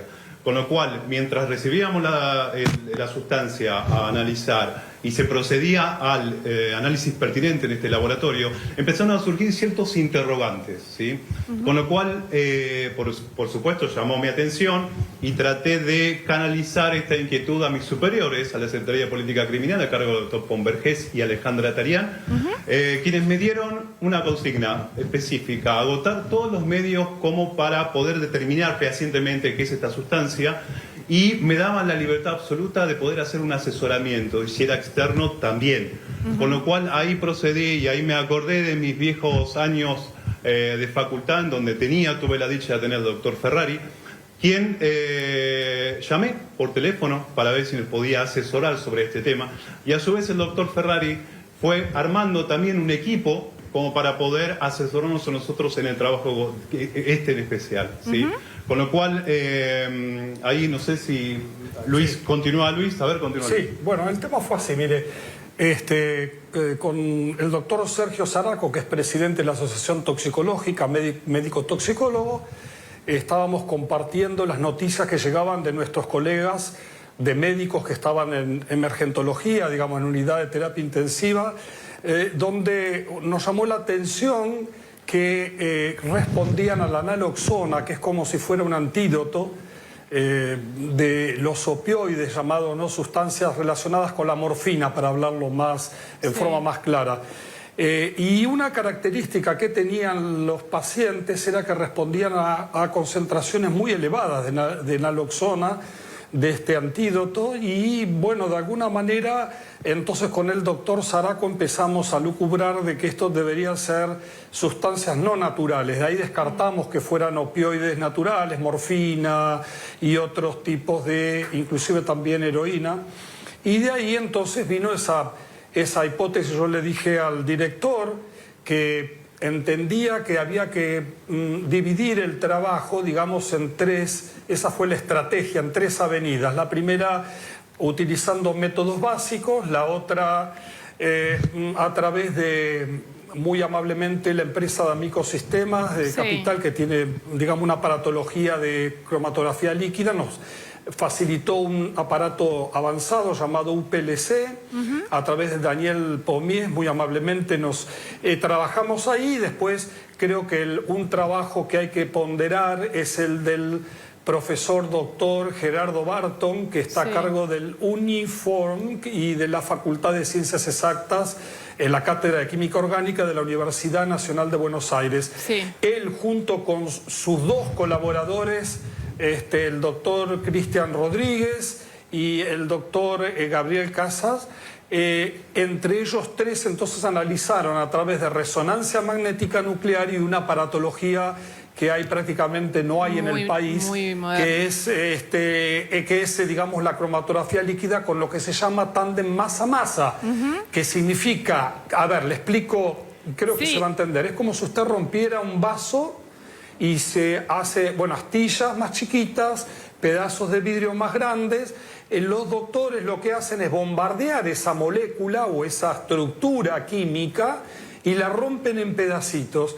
Y se va analizando en esos pedacitos cuál es la probabilidad o qué probable sustancia pudiera haber. Pero no es tan sencillo porque hay como un mito de que uno pone en un cromatógrafo y esto sale. Claro, y esto sale, de por hecho, eso los doctores acá pudieron confirmar en el laboratorio de la Procuración, pudieron confirmar la cocaína. Lo que pasa es que el carfentanilo estaba en tan baja concentración que era muy extremadamente difícil que se encontrara. Y es lo único que encontraron, mire. perdón, es lo único que encontraron además, o sea, esta cocaína y esta sustancia. Y cuando usted dice tan baja concentración, pero con esa baja concentración el daño es la muerte.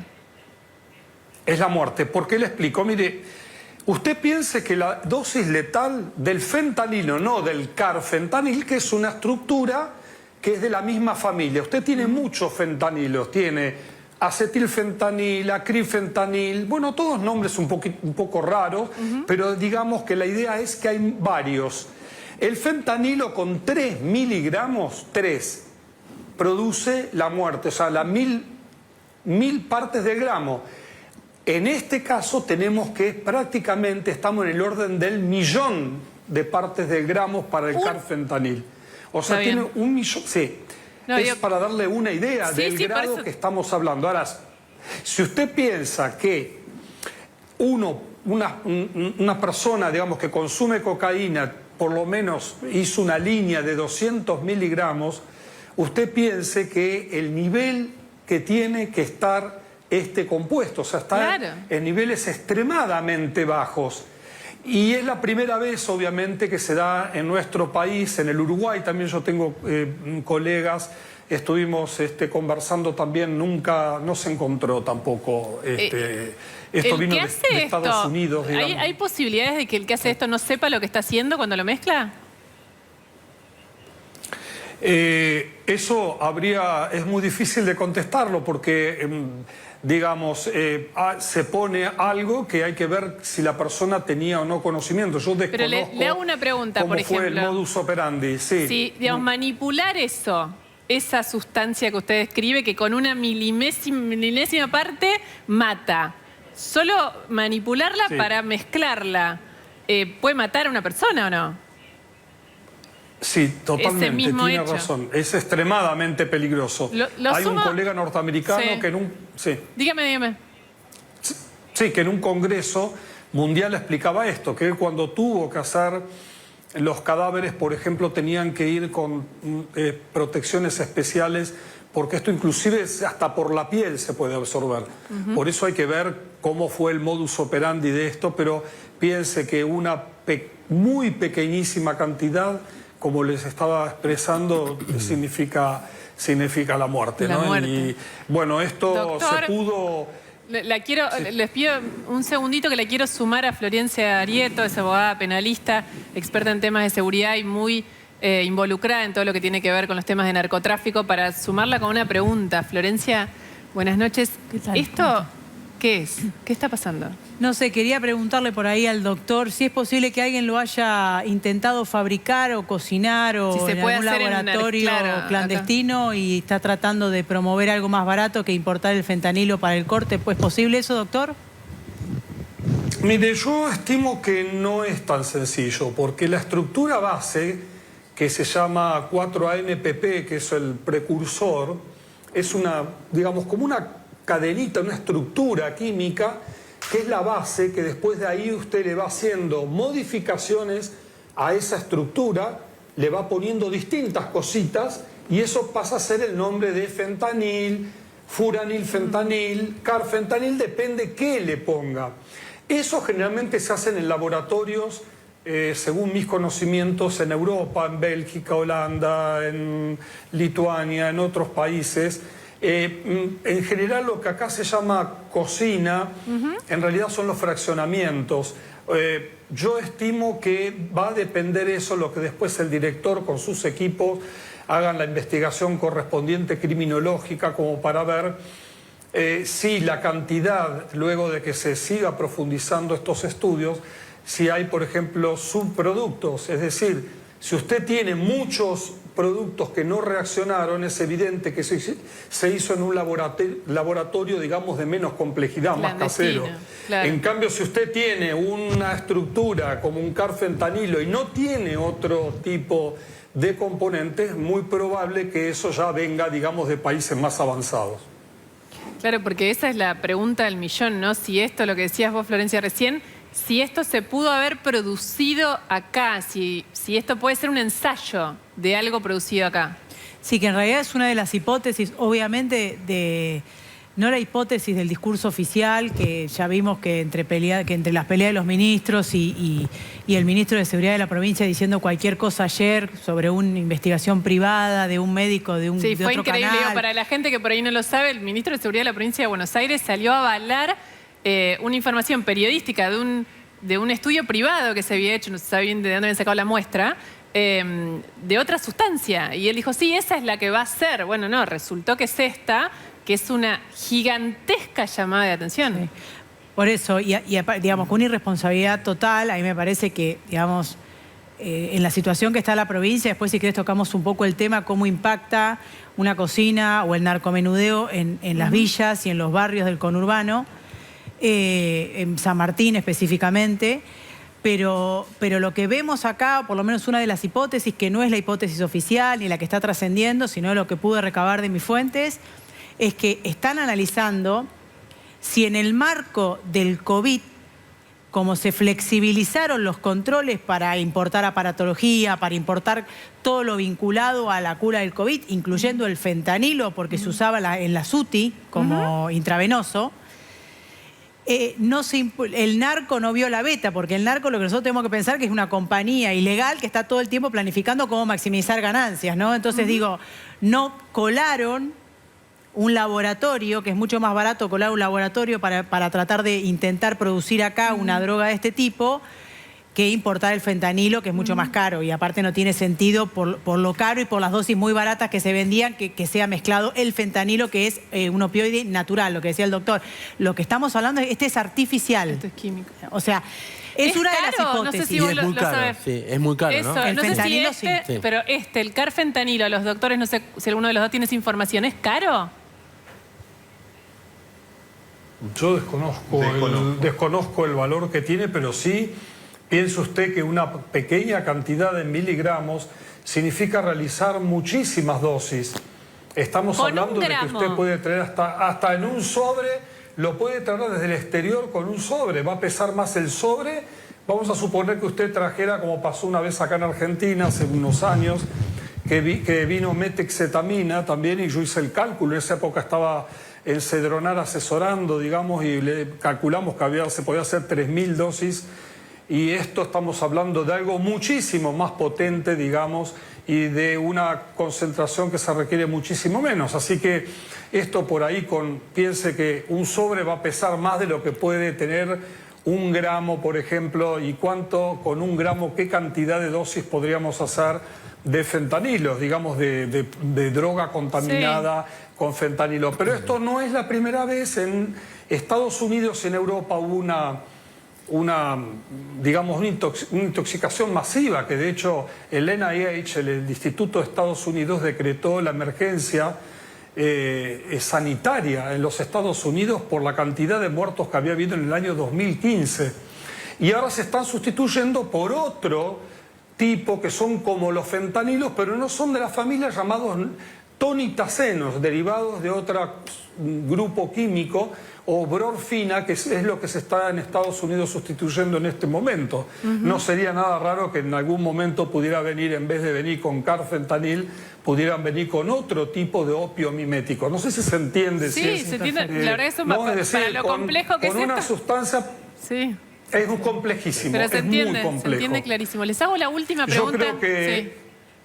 Sí, le quiero hacer un hincapié que es, bueno, agradecer al director, al licenciado Sarapura, porque yo realmente respondí a su pedido de verlo realmente tan interesado, muy interesado, y se abocó, realmente trabajó a la par con nosotros, estuvo continuamente, digamos, en toda la tarea pericial esta que hicimos en forma de equipo. Y especialmente quiero hacer hincapié al profesor doctor Gerardo Barton de la Facultad de Ciencias Exactas, realmente una eminencia. Es un orgullo a nivel nacional tener semejante analista, digamos, orgánico. Y nosotros les agradecemos muchísimo. Ha facilitado mucho. Les agradecemos muchísimo a todos ustedes el trabajo que hicieron. También hay otro laboratorio de que no recuerdo el nombre de la médica, por eso no lo quiero decir de memoria, pero que también hizo el mismo trabajo, lo hicieron de modo independiente, esto para que la gente sepa y se quede tranquila. Acá hay 2 estudios paralelos que se hicieron de modo independiente y los 2 llegaron a la misma conclusión, no es que estaban trabajando de modo interactivo. Así que, por supuesto, les agradecemos muchísimo a todos ustedes, ¿no?, por el trabajo científico y fundamental que acaban de hacer. Muchas gracias. Florencia, sí. A mí me impacta mucho porque se siente como una bifurcación. Esta semana Mónica Cuñerro dijo, nosotros ya somos productores de drogas. ¿Esto lleva esa firma? Sí, yo creo que cuando Mónica hablaba de productores es que nosotros dejamos de ser hace mucho tiempo país de tránsito. Somos consumidores y productores. Productores, yo creo que el desafío que tenemos de acá al corto plazo es poner el foco en lo que significa la territorialización de los laboratorios. Esto que te digo que es mucho más barato importar un laboratorio de China para producir carfentanilo o droga sintética dentro de una villa que importar el fentanilo pastilla o polvo, que es más caro, es una realidad. Nosotros, a ver, en la Villa 9 de Julio, que es la villa donde se distribuye, donde hay cocinas, y todo el mundo sabemos, o sea, lo sabe, yo siempre cuento, lo sabe el papá de Zaira Rodríguez. A Zaira Rodríguez la mataron en el 2018 en un robo. La mataron los Murray, que están condenados a cadena perpetua. El padre de los Murray vendía droga, condenado en La Rana. Entonces digo, lo sabe Claudio, que es el papá de Zaira, en la investigación, cuando buscó desesperadamente colaborar para llegar a los asesinos de su hija. No lo saben los ministros, no lo sabe el fiscal general, no lo saben los fiscales federales. Entonces lo que digo, hay mucha hipocresía y hay una comodidad de un sector de la política en donde el intendente de San Martín no sabe lo que pasa en la Villa 9 de Julio. En el 2009, Salvador Barata, que llegó a ser subjefe de la policía y perdió la carrera por oponerse al narco, porque es importante también decirlo, gastó 300 balas en un enfrentamiento con el hermano de Pacheco en el 2009 y lo mató.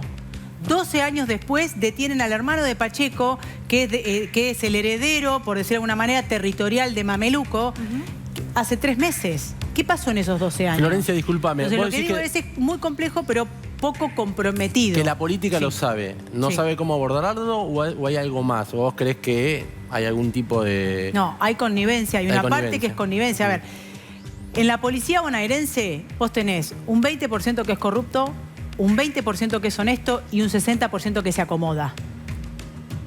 Si tenés un jefe corrupto, va a hacer lo que diga el jefe corrupto. Si tenés un jefe honesto, vas a hacer lo que dice el jefe honesto. En la política pasa lo mismo. Senadores, diputados, intendentes, funcionarios públicos que ponen y sacan comisarios, controlan territorios y quizás no son cómplices, pero eligen mirar para otro lado para no pagar el costo. ¿Y cuál es el costo? Lo que te decía antes, las 300 balas en un enfrentamiento contra los narcos. Porque un narco no va a entregar su privilegio de producir, vender, distribuir la droga. Entonces, para resistirse va a enfrentarse. ¿Y qué pasa? ¿Por qué es fundamental, cosa que lo primero que hizo este gobierno cuando asumió fue desmantelar y subestimar la lucha que nosotros hicimos contra el narcomenudeo? El narcomenudeo impacta en la gente más pobre. Sí, porque emplea. Porque el narco crece en la pobreza. Entonces, cuando vos tenés una villa en donde el Estado no aparece en su fase luminosa, que es número de calle, infraestructura, cloaca, salud, educación, sino en la fase seguridad, control del territorio, vos tenés un lugar en donde el narco por unos mangos te corrompe al que controla ese territorio y adentro almacena y administra lo que luego vende caro. Entonces, al primero que le rompes la vida es el que está tratando de salir de pobre en esa villa, que el hijo deja el trabajo porque las peleas entre bandas lo balearon como un pibito en los monoblocs de la Tablada, que iba para el colegio, pelea de banda de narcomenudeo, tiro en la garganta. Entonces, eso abandonan el colegio porque no hay seguridad en el colegio. Empiezan a abandonar el laburo porque no puede salir, es cuerpo a tierra, el comedor. Entonces, digo... El tema es que tienen que ser los dos planos... abordados a la par. Eso está claro. De hecho, está Luciano Laspina, ahora vamos a hablar del FMI, pero Rosario es un ejemplo sin duda de eso, sin duda. Pero discúlpame. Pero después te encontrás con esto, que la pregunta que nos queda a todos, y hay que ver si la vamos a responder un día, es si esto fue un ensayo, porque esto fue en Puerta 8, no estaban vendiendo en un boliche de la Costanera. No. Pero déjame decirte algo de Rosario. De cara. En los últimos, dicho por un fiscal, estuve en San Martín esta semana. Los últimos 2 turnos de 2 fiscalías, o sea, turnos son de 15 días, en 30 días hubo 6 homicidios en San Martín vinculados con el narco. Cosa que no sale porque parece que pega más hablar de Rosario. Pero el conurbano tiene multiplicado lo que pasa en Rosario con menos prensa. Es un problema grave que hay que abordarlo en términos políticos transversales. Y termino con esto. ¿Cómo?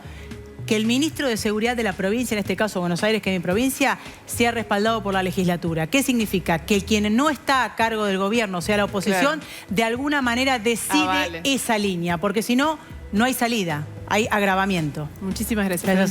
Gracias. Vamos ahora a hablar del tema, lo decíamos cuando empezábamos el programa. Yo le pregunté a Santi, le voy a preguntar de nuevo, pero del otro lado. Alberto Fernández llegó de la gira. La gira está llena de polémica. Hoy hubo una conferencia de prensa de Cerruti que también después vamos a contar algunos episodios de eso. Lo primero que hizo fue hablar con Cristina. ¿Por qué? Porque hasta el FMI dijo hoy que se quiere apurar y que quiere que salga este acuerdo rápido. No sé si intuye que si se sigue esperando acá la política se puede complicar. Lo va a complicar. La llamó a Cristina, lo adelantó Santi cuando empezamos el programa, el llamado de la noche de Olivos de Alberto Fernández a Cristina. Y mi pregunta ahora es, lo tengo Luciano Laspina, se le preguntaré a él también, pero antes a Santiago. Hoy hubo reunión de Juntos por el Cambio y salieron con algo. Salieron con algo. ¿Alguna Bueno, unidad de criterio? ¿O no? Sí, hay unidad de criterio parcial por lo menos, o temporal diría yo. Estuvo Mauricio Macri, estuvo Larreta, estuvo Patricia Bullrich, estuvo la gente de la coalición cívica que responde a Lisa Carrió. ¿Qué decidieron en definitiva? Lo que decidieron, por lo menos, en concreto lo que dijeron es no queremos el default. Y dijeron que sí, pero que aumentar el impuesto, sí, aumentar impuestos no quieren aumentar impuestos. Se comprometieron en la campaña a que no iban a apoyar aumentos de impuestos, pero también dijeron, a tono quizás con lo que más piense Laspina, que viene siendo resistente en algunas cuestiones, es ojo que no vamos a acompañar cualquier cosa. Queremos ver el acuerdo y los detalles. Que en esto la oposición coincide con Cristina. Quiero ver el acuerdo. Sí, todo el mundo quiere ver el acuerdo, nadie lo conoce. Pero vamos a hablar... Laspina, perdón, ¿impuestos sí o no? No es sin desarrollo. No, impuesto no. Bajo ningún concepto. Igual creo que el ministro Guzmán ya fue claro... ¿No hay que tocar los impuestos en Argentina? Ya fue claro, hay que bajar los impuestos en Argentina. El ministro Guzmán dijo que va a haber medidas contra la evasión. Contra eso no podemos estar en contra. Lo que no estamos dispuestos a avalar ninguna suba de impuestos adicionales a las decenas de impuestos que subió este gobierno desde que asumió. Vamos a sumar esta conversación a Claudio Loser, fue exdirector para el hemisferio occidental del FMI. Es una persona que desde que yo trabajo con la Nata lo venimos consultando y es adorable porque a todos nosotros que somos básicamente ignorantes, ¿no?, sobre el funcionamiento de organismos de este tipo, nos ayuda muchísimo a comprender. Claudio, buenas noches. Gracias por atendernos. Buenas noches, un gusto estar con ustedes. Y vamos a hablar de un tema aburrido después del tema que estuvieron hablando de las drogas, que me dejó pasmado, por cierto. Es gravísimo y muy, muy preocupante, Claudio, la situación. La pregunta, la primera, obvia, directa, vos que estuviste adentro de ese lugar y conocés cómo funciona, lo que pasó con Máximo y esta especie de desparramo en el Congreso donde nadie sabe qué va a votar quién, ¿pone en peligro un acuerdo con el FMI? Le pone, digamos que lo pone en un tembladeral, pongámoslo así. O sea, hay que trabajar y están trabajando las cosas técnicas, pero si no hay algún grado de apoyo político o hay tanta falta de apoyo, el fondo va a tener mucha preocupación, no tanto en presentar el programa, sino que cuando vaya a lo que yo llamaría la Cámara de Diputados del fondo, que es la junta directiva, que representa los 190 países del fondo, van a decir, bueno, acá no hay acuerdo, no hay acuerdo interno, ¿cómo van a instrumentar las medidas? Que fueron los grandes errores no solo de Macri, sino que fueron errores o imposibilidades durante los gobiernos de la Rúa, incluso en algún momento en momentos anteriores también. Ahora, claramente acá paz política no vamos a tener. Eso no va a pasar, digo, se pueden organizar un poco. Pero de hecho, acá está uno de los representantes de la oposición, economista, usted lo debe conocer, Luciano Laspina, que ahora le vamos a preguntar, pero la oposición tampoco, ni siquiera está muy de acuerdo hacia adentro, todos por igual, lo que creen que tienen que hacer con este acuerdo. Digamos, aún así, como para darnos una expectativa de que esto, digamos, ¿es viable? ¿Es una opción? ¿O te cree que cuando llegue a esta Cámara de Diputados del FMI al directorio con este escenario no va a prosperar? No me atrevo a decir eso, porque yo en mi vieja vida he pasado por muchas de estas donde había peleas. Yo creo que en última instancia el principio es que el miedo no es tonto. El miedo no es tonto y tanto la oposición como el gobierno van a tener que llegar a un grado de entendimiento de que no están de acuerdo en todo, pero que hay que tener programa. Y yo creo que el fondo lo va a aceptar. No es que tiene que haber una línea perfecta, pero si es rechazado el programa en el Congreso, es muy difícil ver cómo se puede hacer. Es muy difícil. Santi. No, le quería preguntar a Laspina justamente con la reunión de hoy, si efectivamente la oposición está más proclive a acompañar al gobierno en la aprobación del acuerdo. Un default con el fondo sería innecesario e irresponsable, por definición, con lo cual no habría ningún motivo para que Argentina no tenga un programa con el Fondo Monetario. Primero, por una sencilla razón. Argentina está ante un ajuste inevitable. Esto tiene que tenerlo en claro la gente. No es que el Fondo Monetario impone un ajuste. Argentina se quedó sin financiamiento, no tiene crédito externo, tiene un mercado de capitales donde se financia internamente que ya lo ahorcó hasta sacarle todo el jugo, incluso a los propios bancos. No tiene reservas y no tiene capacidad de seguir imprimiendo billetes porque hay muchísima inflación. Se quedó sin financiamiento, va a un ajuste inevitable.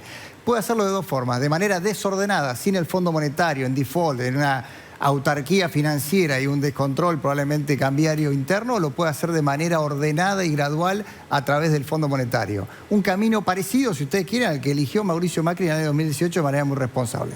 Dicho esto, Vamos a tener la misma discusión que tuve con Tetaz la semana pasada. Es difícil escucharlo decir eso.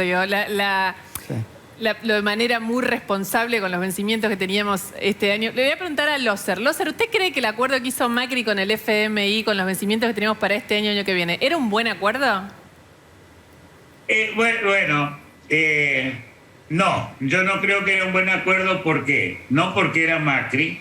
Creo que los principios estaban muy claros y creo que el diputado lo dijo mejor que yo. Me ha dejado casi sin palabras en lo que... Pero el problema es que se le prestó demasiada plata y se dejó demasiadas cosas en el aire, pensando que se iba a poder hacer cuando no había suficiente apoyo. El ajuste era el que se hizo y cuando llegaron las elecciones realmente estaba empezando a funcionar el programa. Esa es la peor parte. O sea, claro, se habían pagado todos los costos, pero políticamente no lo pudieron vender. O sea, el programa empezó un poco mal y después se fue arreglando, pero ahí es cuando entró la parte política. Entonces, en resumen, era un programa más o menos, pero era un programa manejable siempre que hubiera un cierto apoyo dentro del país. Loser, y la última, le agradecemos muchísimo por habernos explicado como siempre. Este acuerdo que se está hablando, que faltan un montón de detalles, ¿es viable sin un ajuste muy fuerte?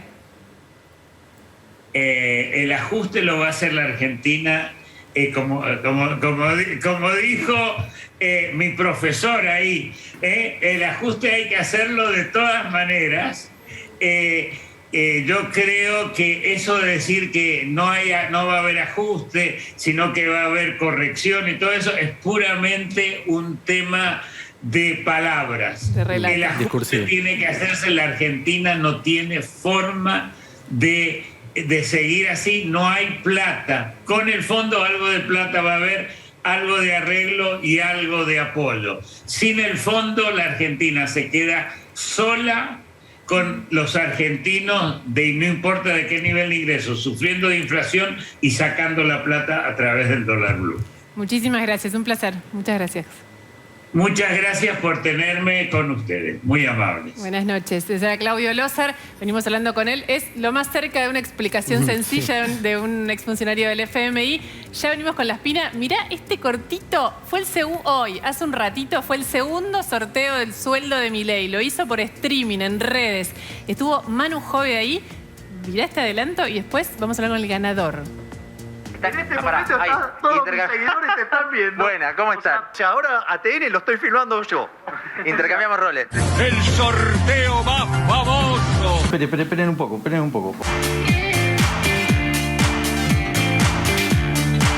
Te ganaste las 370 lucas.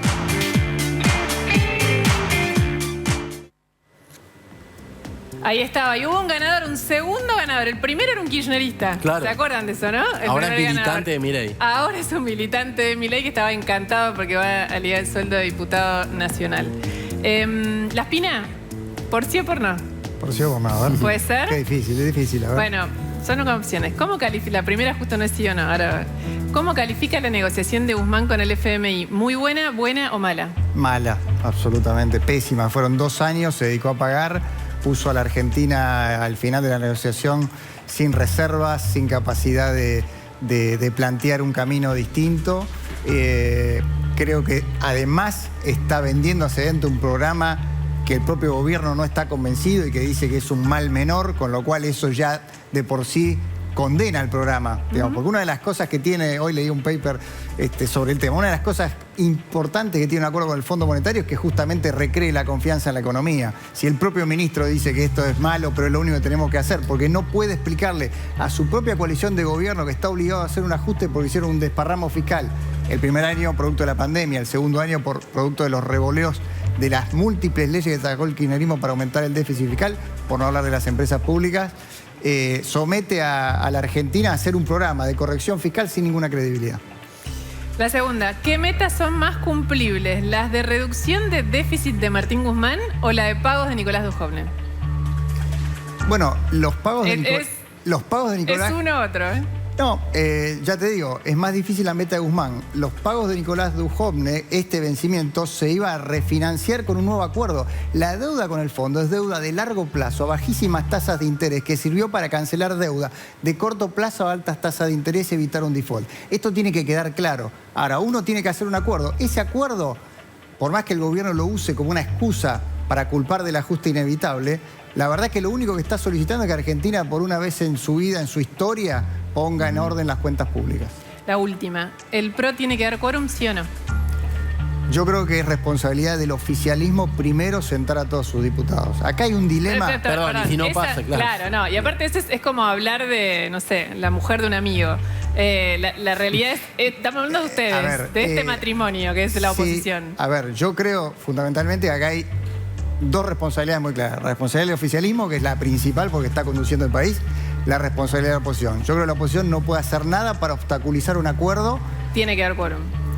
tiene que dar quórum, pero el principal para dar A quórum ver, tiene que ser Luciana, el un oficialista. datito. Sí. Si la oposición no ayuda al quórum, el oficialismo no lo tiene, porque probablemente muchos diputados que están en contra del acuerdo, estamos hablando del Frente de Todos, no se sienten. Claro, por eso. Con lo cual tienen una responsabilidad Pero importante. ¿cómo los diputados del oficialismo no se van a sentar a avalar con su, aunque sea con... De eso con no hay duda, es un delirio, una locura. Lo que digo es que Bueno, lo pero, discutiría si tuviera claro. ahora alguien del oficialismo en este momento. Digo, la parte que les toca a ustedes en esta conversación, que es una trampa en la que quedaron metidos, no hay duda de eso porque no tienen responsabilidad sobre esa trampa. Sí.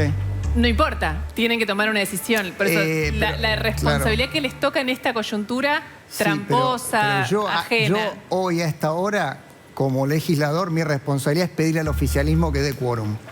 Mi decisión final va a ser una decisión en el momento de la votación y dar quórum, lo mismo Juntos por el Cambio, en función de la Argentina. Pero hoy nuestro mensaje es que los que primero se tienen que sentar son la bancada oficialista. En el Senado tenés 35 bancas que responden a Cristina Kirchner, con lo cual no tienen el quórum y todavía no sabemos qué van a hacer, con lo cual también la oposición en el Senado tiene que tomar una decisión.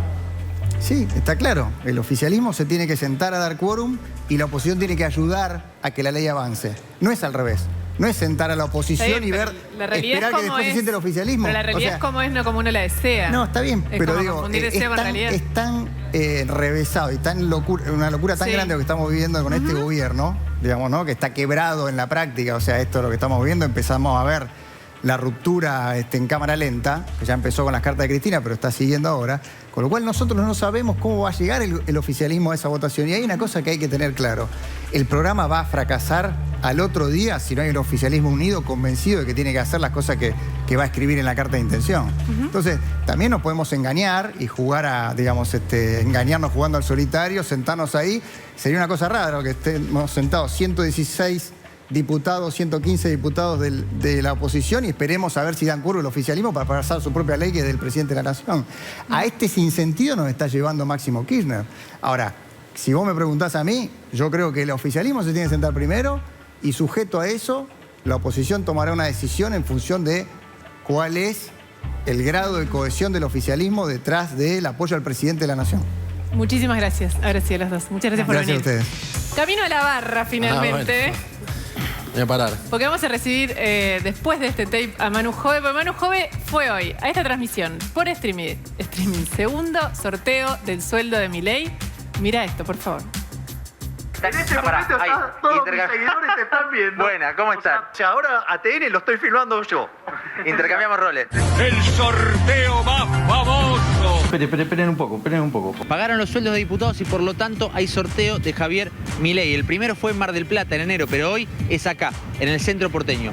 1.700.000 personas que participan por casi 370.000 pesos. ¿Y si esta semana te toca a vos? ¿Se puede decir eso o está registrado? Y si esta semana te toca a vos. Estamos acá acompañando a Javier en esta idea fenomenal que tuvo y a 1.700.000 personas que tienen la ilusión de ganar el sueldo. Dime la verdad. ¿Algún conocido, algún familiar que se haya anotado y te dice, che, Ramiro, dame una mano a ver si se puede hacer algo? Sí, la verdad que sí. Lo que pasa es que todo transparente, o sea, y la verdad que, o sea, es muy difícil ganar. Gente dice, no, yo si lo gano, uno me dijo, yo lo voy a donar. Y uno me dijo algo genial, yo si lo gano... O sea, perdón, hay gente que se anotó para después volver a donarlo. Otro sorteo se viene, el sorteo del sorteo. Hay uno que me sorprendió, dijo, yo si lo gano, le voy a comprar un regalo a Milei. Te anotás una vez y seguís participando a lo largo de los meses. O sea, esto va a generar... O sea, el que se anotó para el 1 de enero, por ejemplo, ya queda anotado para siempre. Está anotado, o sea, vos te anotaste en enero, estás para febrero y estás para marzo. 8.000 personas en línea. 8.000 personas en línea. Ahí se va a transmitir el vivo del sorteo, en esa cuenta. Exactamente, en esta cuenta de Instagram, que es mi cuenta de Instagram, @JavierMilei, nosotros lo que vamos a hacer es transmitir el sorteo desde acá. ¿Hablaste con el ganador anterior? Más allá de que te lo cruzaste en TN justamente aquella vez, pero ¿volviste a hablar después? Sí, hablamos en un par de programas de radio. Así que fue una interacción bastante...